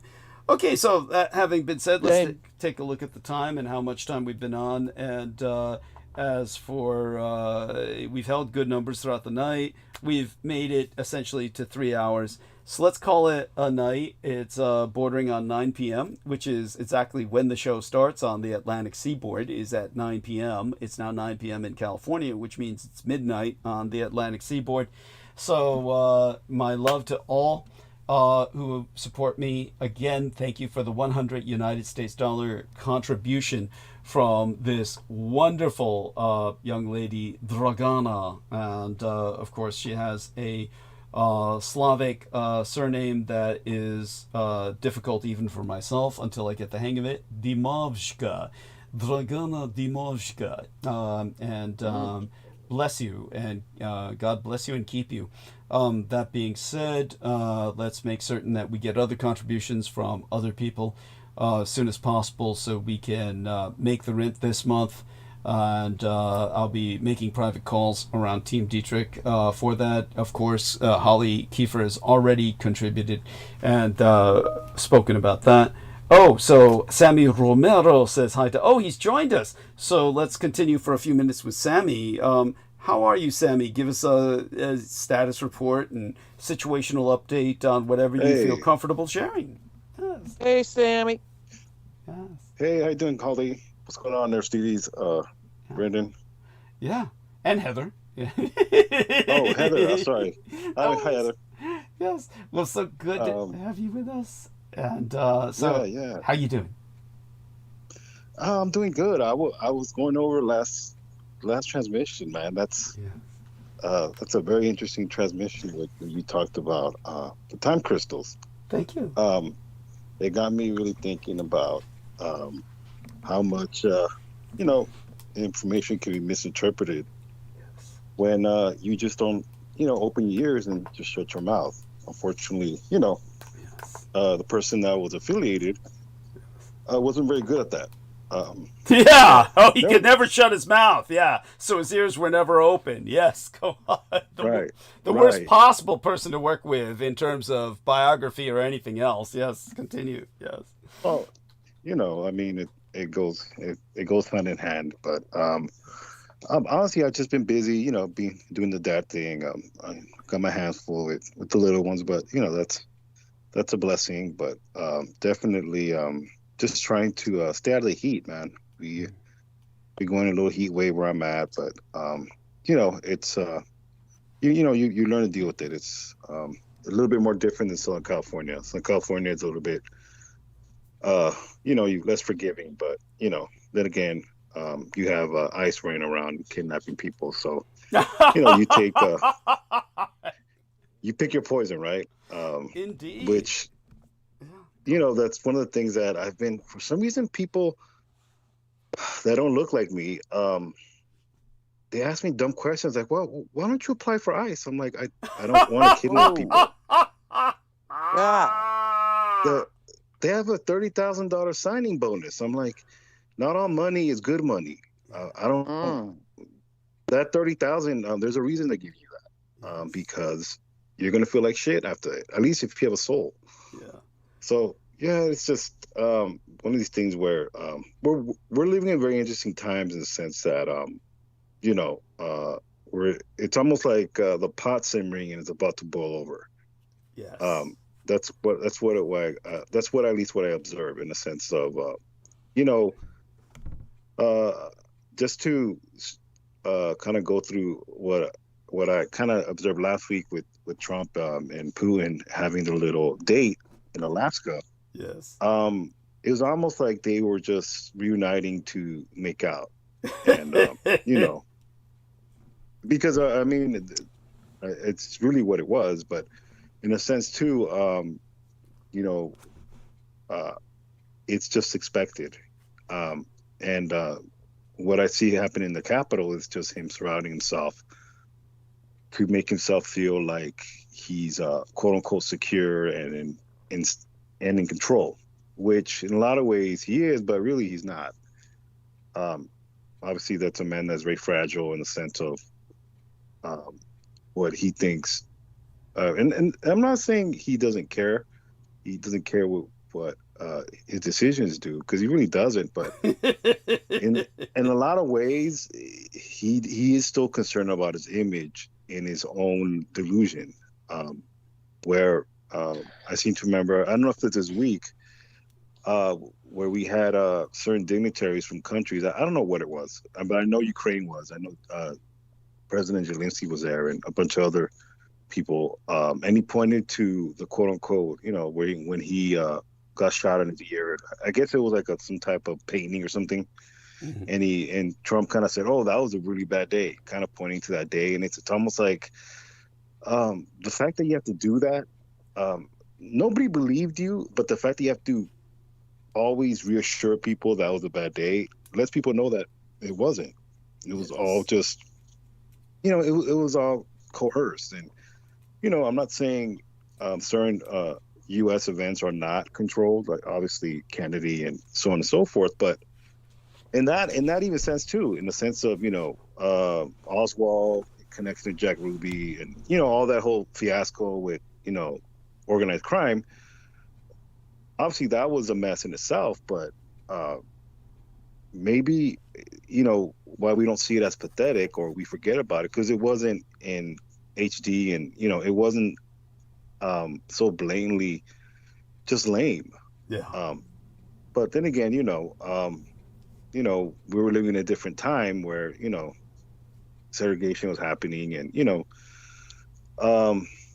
it's just a multitude of things. But definitely, we're living in very interesting times, and in a lot of ways, the pot's gonna be ready to boil over. If it's not natural disasters where you get these little, at least I do, I get these little alerts of natural disasters. Like, for example, there's this underwater volcano that's about to erupt. Yes, we do get that. Yes, the weather warnings and shit. Right. Yes. Weather warnings, or space bolides that are close to hitting us. Like, I mean, at this point, it's like, well, when is it, right? It is just, it's obviously one of these things where, we just, you got to deal with it. We're living in a world right now where it's just, history's repeating itself. It really is. To the point of, trying to bring back segregation and stripping people's rights to protest, to, women's issues. It's just, everything's, and I'm not even how you can say it? I'm not an I'm not into astrology, but almost like retrograding, if I even use the same terminology. Everything's going back. Yes. But it's just man, it's one of the things where I'm glad at least I have things going on where I can focus and not overwhelm myself with news, because in a lot of ways I think that's one of our curses that we have. We information's out there, but in a lot of ways it's sometimes not the most healthiest, because our country has a numbness to where, yes, there are terrible things, but you mix that with entertainment, which we try to make everything comedic, as sad as it is. Like, I try not to go into that, where you have the late night talk shows which nobody really watches, but even then it's like, in a lot of ways it's probably not the most wise to do, because it kind of loses its urgency. But at the same time, you can't help to deal with the moron we have at the helm, and it's just like, you have to laugh, or else you're going to grab a revolver and start headhunting. True. And I don't understand, and this is just me, okay? Why didn't a Secret Service agent just blow Poon's head off? I mean, what would be the repercussion for that? I mean, the man has an international arrest warrant on his head, for God's sakes. Yeah, but yes. That's my point. Like, but how would he be tried? How would they try someone blowing off Poon's head? Even better, shooting off his penis, if he even has one. Yeah. I mean, my point is, it's just very much, it's almost destiny, in the sense of him having to play a role in our country's change, whether it's a civil war or another Second World War. It's World War II repeating itself, where the players are pretty much the same. It's just it's just time. Yeah. Time has elapsed, where it's almost 80 years, but the card game's still going. That's and correct. The cycle is turning. The cycle is turning where the circle is closing again. Yes, continue, please. Obviously, because they left it. The circle's never really been completed, in the sense of the war in Europe, and I think a lot of it is because the United States always. Yeah, the continue. United States has always had almost like a superiority complex, in the sense of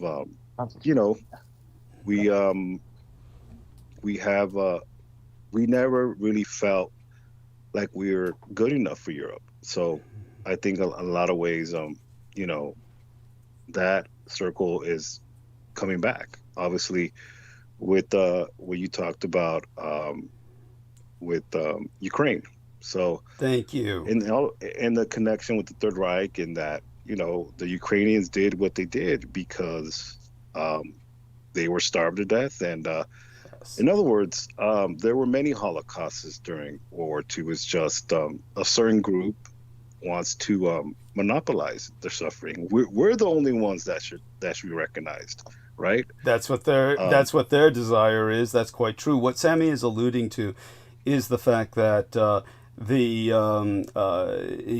Jewish community, as a community, but certainly officially through the State of Israel, which is a pointed term, the State of Israel, because for many generations, international politicians have diplomatically applied that term to emphasize the fact that they do not recognize Israel as a nation. They simply recognize that it's an occupying state over Palestine. So that's why they would use that term State of Israel. Wherever you see that, that's a diplomatic acknowledgement of the fact that Israel is not a normal nation in the sense of other recognized nations. But that having been said, Sammy is alluding to the fact that during World War II, the Holodomor, or the Jewish persecution of the Ukrainians, under their Judeo-Bolshevik Commissarocracy, where the majority of the middle class, such as it was in the Soviet Union, became Judaified because they were the people who, before the war, could read and write and received an education. They persecuted the Ukrainians relentlessly and remorselessly, to the point of killing over twice as many Ukrainians died in the Holodomor as Jews insist died during the Holocaust, which they insist numbers at 6 million, but with the Ukrainians it was well over 12 million, between 14 to 15 million.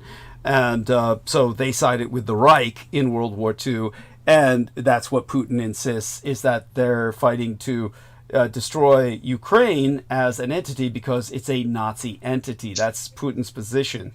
And so he's still refighting World War II, and that's one element of what Sammy Romero is bringing up, is that World War II has never concluded in Europe, and this is all about closing that circle of war in Europe. And it also starts with World War I, when the Americans attempted to depopulate Europe through the American Army and Navy flu, as it was called, which was a weaponized influenza that was misnomered the Spanish flu. And in World War I, were you able to review that link I provided about the mass deportation in World War I, Sammy? I'm just curious. I haven't yet. Okay. I've been busy, but I'll definitely take a look at it, and I'll send you, a DM through Skype to kind of get my little Thank you. analysis. Yeah, thank you. Continue. Take it from here. All this, what you talked about, it's very much, and this is probably touching on not last remission, but the one prior. Yes. All this is very explosive in the sense of, and I'm talking about my background, obviously, because I come from the evangelical movement. Yes. This is almost where, if you try to explain this to somebody of my background as far as religiously, they react very violently. They react very much. They don't react in the sense of a Christian. Thank you. What I mean by that is, I've been in circles where, where the organization that I belong to, where for some reason they think it's a rite of passage to go to Israel, and somehow, that makes you a better Christian. But in a lot of ways, it doesn't. It just makes you an idiot. Thank you. Because your tourist dollars are like paying taxes to support that war machine. Continue. Yes. Well, yes, and absolutely. But even better is they don't like you. Yes. They despise you. Thank you. In fact, they don't even consider us human. That's right. We're the going to them. We're dogs, yes, because of their sense of superiority. And I'm not anti-Semitic or we call it Judeophobic. I'm not. It's the reality. Just like I can criticize even Chicanos. I can. In my demographic, there's things that I don't agree with, I don't like, but that doesn't make me a self-hater. It's just there are things that you don't agree with. And obviously Doug can say that too. And everybody in the transmission, but particularly to that group, because they are, and I think in a lot of ways it kind of goes down to programming, social programming, in the sense that if I can say the worst opponent or the worst racist person is my own. And I've seen that obviously through the raids.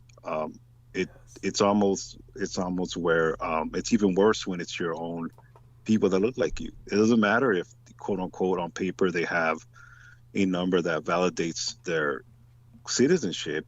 That's not the point. The point is it's almost like double the abuse, because it's your own kind, quote unquote.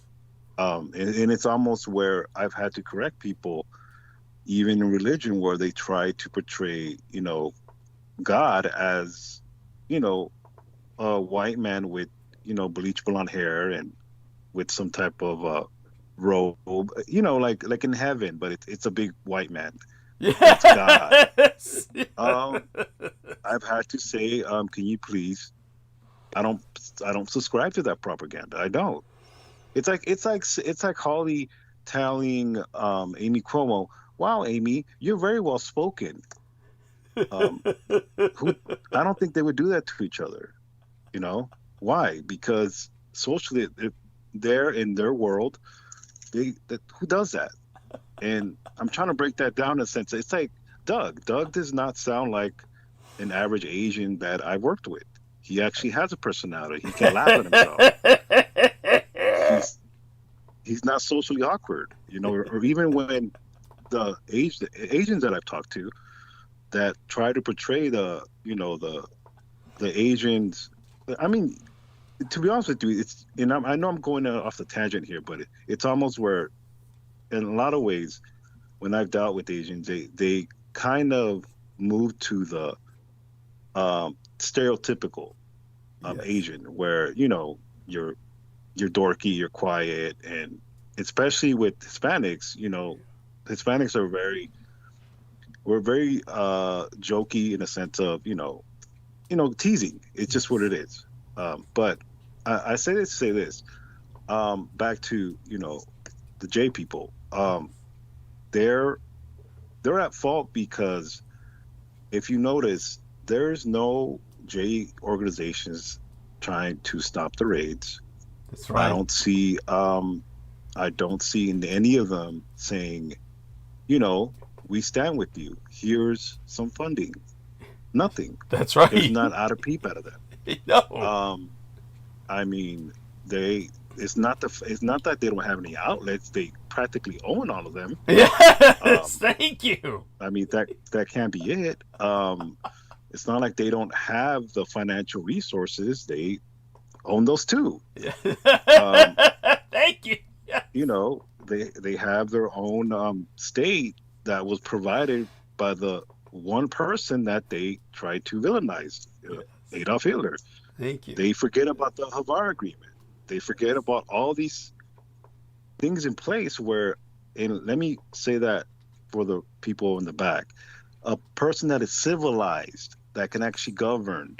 Yes. This is why Adolf Hitler was so successful in creating, the state of Israel, the state of Palestine, because he realized I can kill them all and I can eradicate them all, or I can practice a form of diplomacy, at least in my point of view, where I'll give you your area. I'm not going to kill all of you, but obviously, like in war, there are casualties. Yes. It's going to happen. Like going back to deportations, there's people that are never going to be seen no more. There's children that are being abused. There's women that are being abused. Yes. Because none of this is regulated. None of this, there's no regulation for these internment camps. That's right. Alligator, Alcatraz. We don't know what's going on there. That's We hear the right. stories, Yeah. but who is there to stop any abuse? A damn sure ain't no Republicans. A damn sure there is no Christians going out there and trying to preach the gospel. They won't let you. That's right. Where is JD Vance? He's a Christian. Why isn't he see, that's the thing about it is people want to profess their Christianity, but where are your works? Thank you. All of this is just bullshit in the sense of gaslighting. Yes. These people are not who they say they are, and they've never been. It's just the American public that feels like they're privileged enough to laugh and Dude, they say can't this even doesn't. follow Leviticus 3, Yes. Absolutely. which is don't eat pork. Absolutely. But then again, don't. I like pig. I like carnitas. Sorry. So do I. Yes. Yes. That's my culture. But it is what it is. I'm saved. I've been baptized. I digress. But what I'm trying to say is, at least the basics in the sense of actual Christian beliefs, as in what Christ really was, is Christ hanged around prostitutes and people that actually needed help. And I'm not even saying prostitutes needed help. They probably were they're women of business. Yes. That's what people don't understand. And Christ was not he wasn't poor. He had a treasure. You're not broke if you have your own treasure. Yes. As a good Jew does. And let's just keep it real. Yes. But at the same time, these interpretations of social engineering affect us till this day, and you see it in politics where people want to they only want to portray what they want to portray, and a lot of it is ignorance. But I think when you talked about all the genocide that this particular people are responsible for, it is very explosive. And I think this is where I think Doug earns his money and earns his keep, in the sense of it's very hard to not to admit. And even back to the real cool stuff like time travel. I also believe this already has been done. It's just we're not quite, at least in my interpretation, the understanding of it, at least this hasn't been out there. And I would love for you to go into it more. Obviously, your knowledge, it is limited, obviously, to who you were associated with. But in a lot of ways, you said a lot already to begin with these, with as far as these time crystals that you talked about, as far as your association with Aquino, where it's already in place. It's just it's about to get more interesting, because there's many factors where once money's involved, for example, mining bolides that have a lot of gold and precious metals. Yes. When you start talking about money and this and corporatizing things, then obviously it gets even more and more more interesting, because people want to make profit, at least the powers that be. But yeah, that's just my little 2 cents. It's good seeing you. I hope everything goes well with your dentistry. I know obviously that's part of your regimen that you like to keep up, and I definitely can relate. I'm about to get some dental work done too, in the motherland probably, but I have to kind of square that away. But yeah, Understood. And I'm so envious in so many ways, just because of your access to what do they call it? Molar City is the nickname for it. Molar City. I don't know what it is. Yeah. Between the brothels and the strip clubs, and the tacos, pick your poison. It is what it is, But no, I'm very much a square, but it's different in the sense of seen people walking around that look like you, but I've never felt more U.S. than when I'm over there. Yes, that's right. We're It's the hard point not where to. I just Yeah. shut my mouth. I try to just blend it because it makes you realize how much the world pretty much laughs at us, and how much we what is it? You shoot yourself in the foot to spite your nose, or whatever the hell. Oh yeah. That saying goes. Yes. Because the world would have been a lot better with 2 women leaders. Yes. I'll tell you that. Oh God, yes. It doesn't matter. It doesn't even matter if if she wasn't a black woman or an Indian woman. It's just the world would have been a lot safer because that women intuition and really we've never seen that. We've never really seen Margaret Thatcher maybe, but and even then it's just I think really is what's going to be worse is getting him, and what I mean by him is the yellow Cheeto. Yeah. When he really has no choice, but when he's cornered, because he's already cornered. This is why he's surrounding himself, because the shoe's gonna drop. Yes. I can guarantee you, him and Vladimir talked about what's gonna happen when he's found out he is a traitor. Yes. They've talked about it.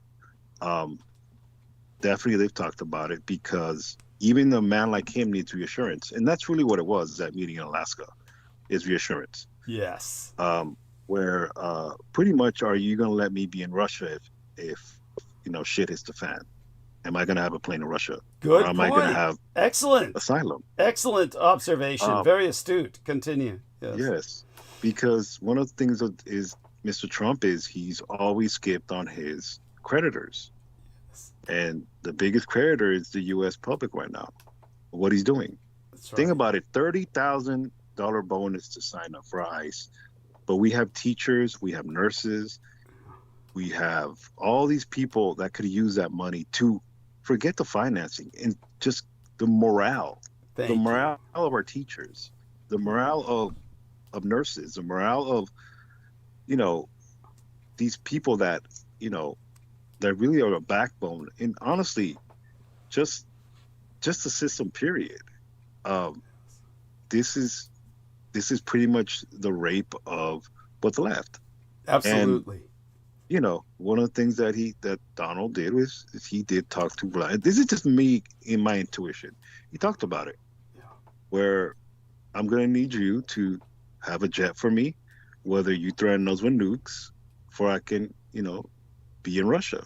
I mean, in other words, everything has been in place since, the 80s. Yes. Or probably even more. But definitely he used that to, his reassurance, because, the man is cracking. It's just, there's only so much the human brain as pretty much useless as his is, besides, being insane. Yes.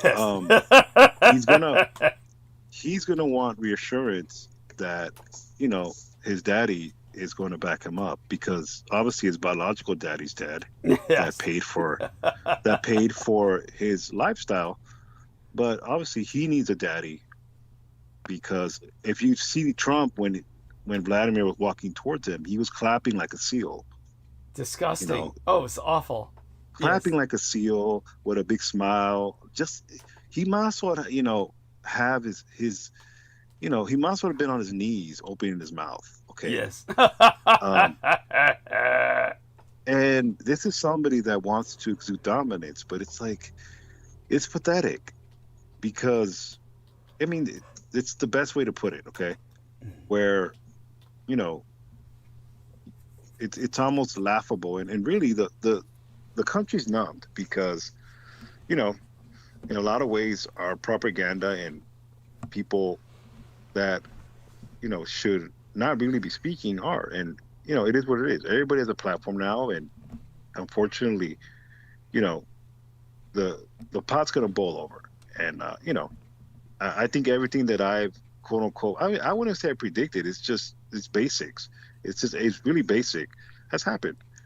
You know, Yes. where even Trump is saying, you know, he's going to start a war. That way, you know, he suspends elections. Yes. The man is that stupid to tell you what he's going to do. That's true. He really is. He really is stupid in a lot of ways. He really is a moron, because this is somebody that does not know the concept of being the president. If you fucking open your mouth, it kind of does matter. Yes. You know, this is why Joe Biden, as mummified and Yes. impotent as he looked, at least he kept his mouth shut. You know, Yes. you know, hell, even Horn Dog Willie, for the most part, was, you know, he lied, but he lied in the sense that he's a regular liar. You know, Yes. he did his killing and his raping, but he shut his mouth. The problem with this man is this man wants to be seen and keep heard. his mouth shut. Yeah. Exactly. And obviously the objective of the president is, hey, dummy, just look the part and you can do your raping and killing in the background. Yeah. But, you know, obviously, you know, we have this entertainer, and he's, like I said, he's no politician, but it is what it is, you know. But, you know, that's my 2 cents. I appreciate that profoundly, and as always, it's insightful, and you're always welcome back for sharing more, because we need it. We definitely do, and in general, just whatever you're comfortable sharing. Your family doing okay? Your situation?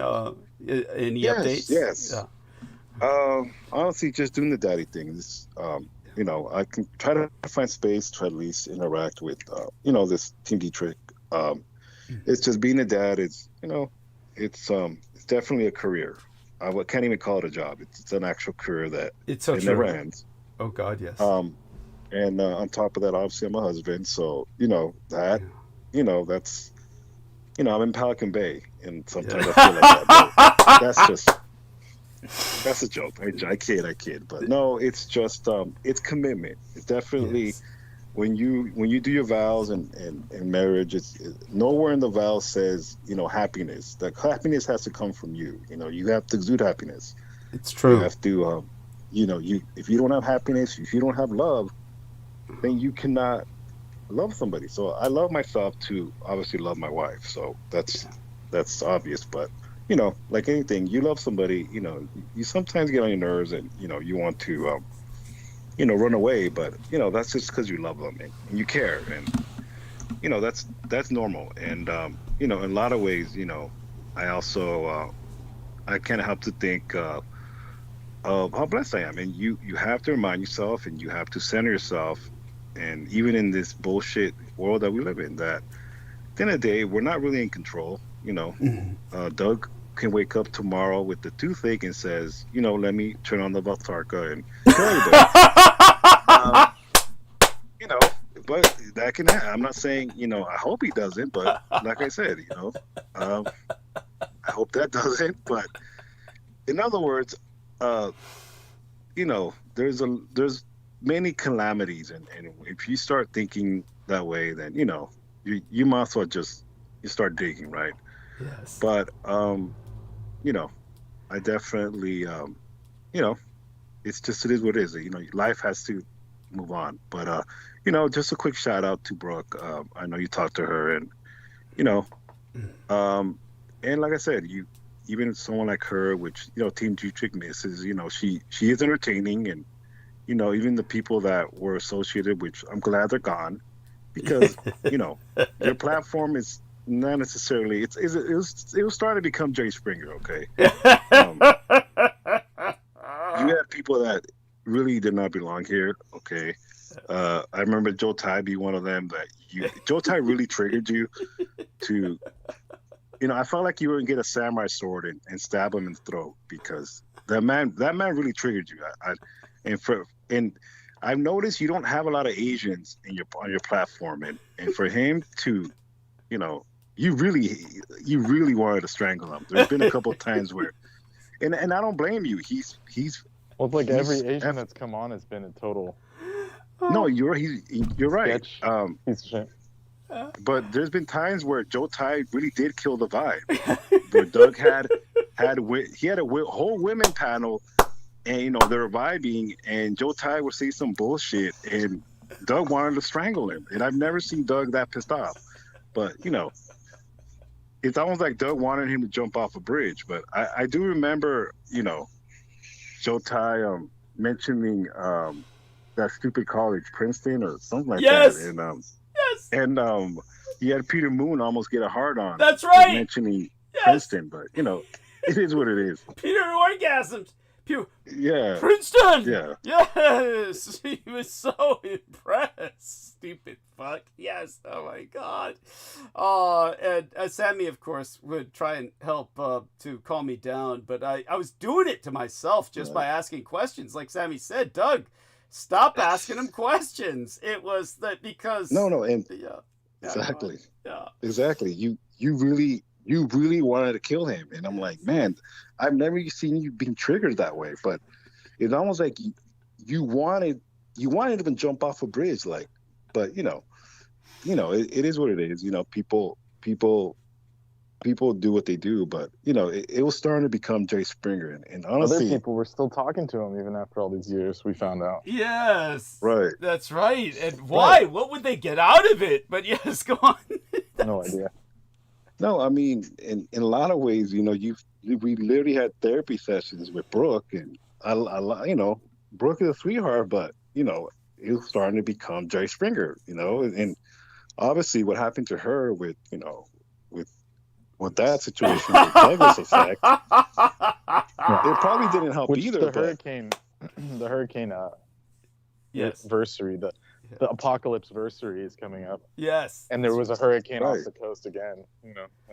Yeah, Aaron this time. Hurricane Aaron. Who does that remind me of? There's someone I know named Aaron, but anyhow, continue. Yeah. By the way, Troy joins in and says, "Wow, this rabbit hole is deep." So thank you for that input, Troy. Yes, it is. Yes, continue, Sammy. But like I said, it was starting to become Jay Springer. So, I'm glad it's going back to because you do have a lot of knowledge in the sense that you put things in perspective where the American public needs to understand the way things are. It's not like it's just, this did not happen overnight, and definitely it does bring structure to what's going on today, and it's very useful to explain to somebody that really wants to know, and it kind of sets you apart from the other propaganda that's out there, because there's a lot of it. You're talking about ancient aliens where you have to roll your eyes, okay? Because it's like, when I think of ancient aliens, I'm like, is these elderly, Hispanics? I mean, it is what it is, but it's like, come on. But that's just my 2 cents. Yes, and always appreciated. And I notice he's gone on mute, but if you wish, everyone, say good morning to all of our listeners. It's morning on the East Coast, so say good morning, and we'll close the show for the night. And I'm so glad Sammy was able to come on a few minutes before then. He has to go now, daddy duties, of course. Brendan, if, like last time, as you said, it's probably too much to ask of you to ask people to support me, but you can at least wish them... it's way too much. After what Sammy called the Doug effect and how it destroys people's lives. Yes, Brendan knows. Yeah. Yeah, like I said, if anything, I should get back pay, but I just don't say anything. Well, you can tell people about the pointy teeth has a lot to do with it. Tell them about how the Vedic sciences say my fucking pointy teeth, it's bad for everyone around me. It's one symptom. Yeah. Well, actually, that was Chinese. Oh, Chinese. It's Chinese. That's right. Yeah, you have dog teeth. Yes. Yeah. Brings misfortune to those closest to you. So it goes without saying how that happens.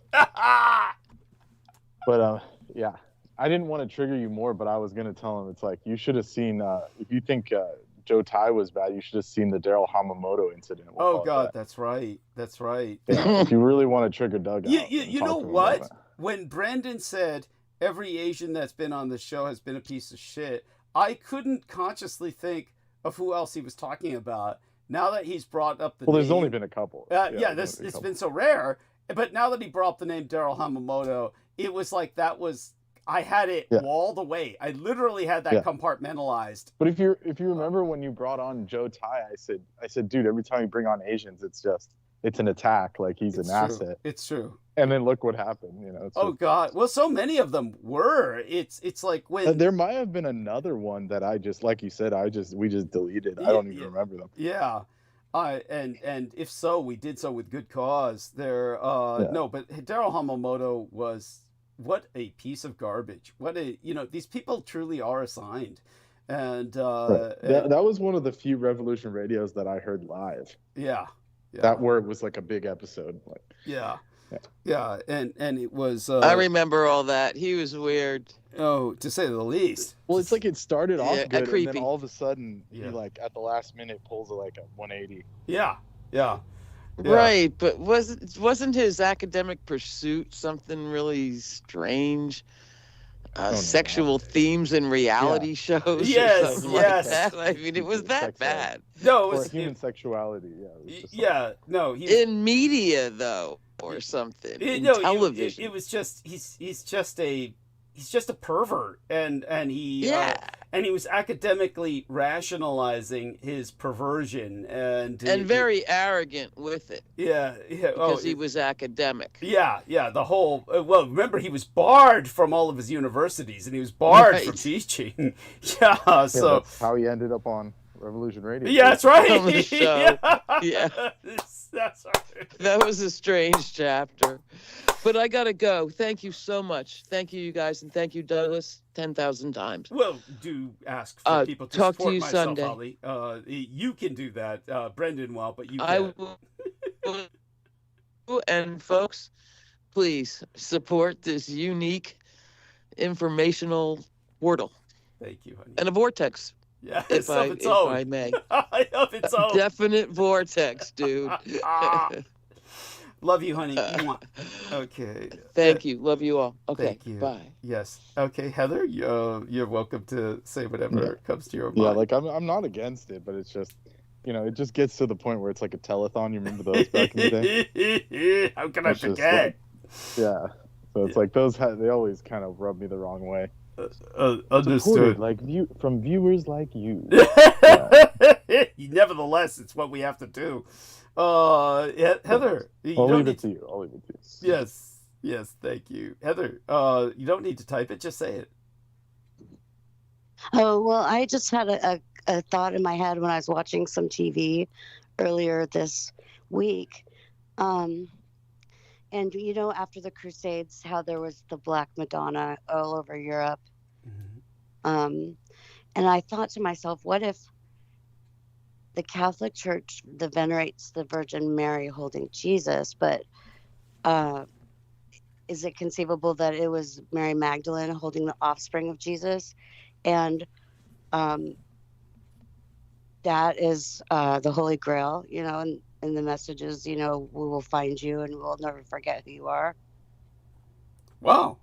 It might be. Who are we to say? It's but I mean, that was the whole premise of Holy Blood, Holy Grail. Yes. Thank you. Yeah, that's right. Which Brendan is incredibly familiar with. And by that I mean it's incredible that Brendan is young and knows about this book that had such a big impact before he was born. How did that come to be, Brendan? Where did you come to learn of that? Huh? Holy Blood, Holy Grail. How did I learn about that? Because that just happens to me. These horrible, horrible things happen to me. These topics just, like I said, it's like people have this, how do I put it? Like this vision that someone's into the occult, like you're seeking it out. But for me, it's only ever just happened to me in these horrible, no other word for it, like synchronistic ways. And, like I said, the first, I knew about a little bit of it from the Roswell or whatever was on TV. Yeah. But then, I meet some girl and her dad is working for the VA. Then he hands me Behold a Pale Horse. Yes. Then, it just gets out of hand from there. Then we start seeing UFOs and UAPs and yokai. and then now I'm fucking talking to a vampire. You know, it's just like you can't plan that out. You know, it's just like I said. You know, you could seek it, and some people do, but those are the people that get hit the hardest, whom it's not meant for. Yes. You know, it's so true. Yeah, and like I said, it's like a curse. I don't fucking want it. If it was up to me, I'd just be living normally, pretending that, you know, I'd be in the Matrix. You know, but you know, things happen for a reason, as they say. Still finding the reason, but yes, and let me see if I can now or never. I'm responding to George Knight. Let's see if I can. What time is your appointment? It's early, so I'm trying to end the show now. If George Knight wants to jump on now or never is what I'm telling him, because he's asking, what time are you ending the show? Well, he's up, right? So just jump on now. But in terms of what happened with Brendan, I think it was so traumatic. I really think it's impacted you for your entire life. What happened with the which part? Yeah, well, the legitimate question. How about all of it? We could just say all of it. Yeah. You didn't have a childhood. You had a traumahood. And then I got gaslighted into believing that it was not real, or I didn't go through anything. You know, it's just horrifying. This is what happens to people like that, and I can. So Heather said good night. Love you, Heather. That's what she was typing, which was weird because it took a long time to type 2 words. But Heather, I was saying good night to Romero. Oh, okay, I got it. So if you would be so kind, Heather, encourage others to support Douglas Dietrich, if you would be so kind.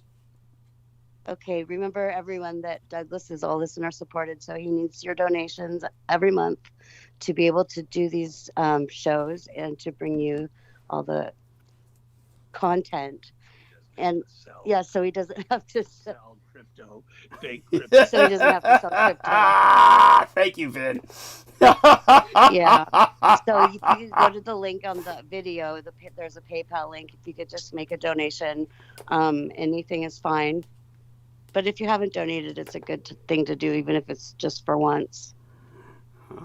Yeah. And thank you, honey. That was beautiful. Great. And Vin, that was beautiful begs too. The question: what would your crypto scam be? The D3 coin or the vamp casino. Coin? Yeah. I love it. What would your crypto scam be? Yeah. I don't know. It would probably involve a casino. Yeah. Cool. Yeah. Whatever it is, I'd have to cut it offline, Douglas, in case we have to go to that extreme. Yeah. Good point. If we have to go to that extreme, the person I'm turning to is Vin. You can bet that. And everything we said about Marines in general doesn't apply to Vin. All the more reason why people need to donate. Yes. The Newsom coin. Yeah. Oh yeah, there you go. Gruesome. Just wait for it. He's coming around. He's doing it. Yeah, pathetic. He's gonna do it probably. Yes, he's so pathetic, so sad. He put one after we talked about the ketchup incident. He put one where he showed him with a bottle of Heinz ketchup with his ear bleeding. There we are. Thank you. Yes. So he's listening. That's the best. He's bombing. Yeah. Thank you. That's right, Vin. He's bombing. That's for sure. What's up? Oh. Okay.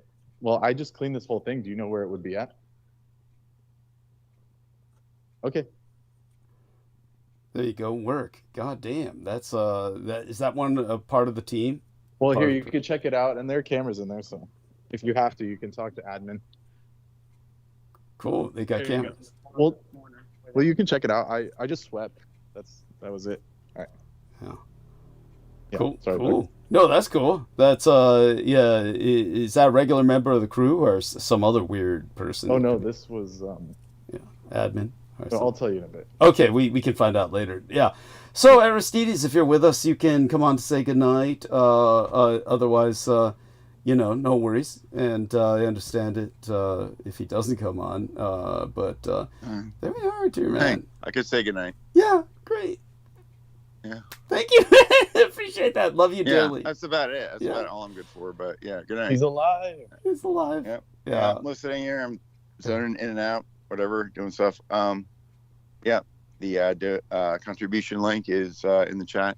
Thank you. Please send Douglas some money. Yeah, you're an angel. Okay, love you dearly, Aristides.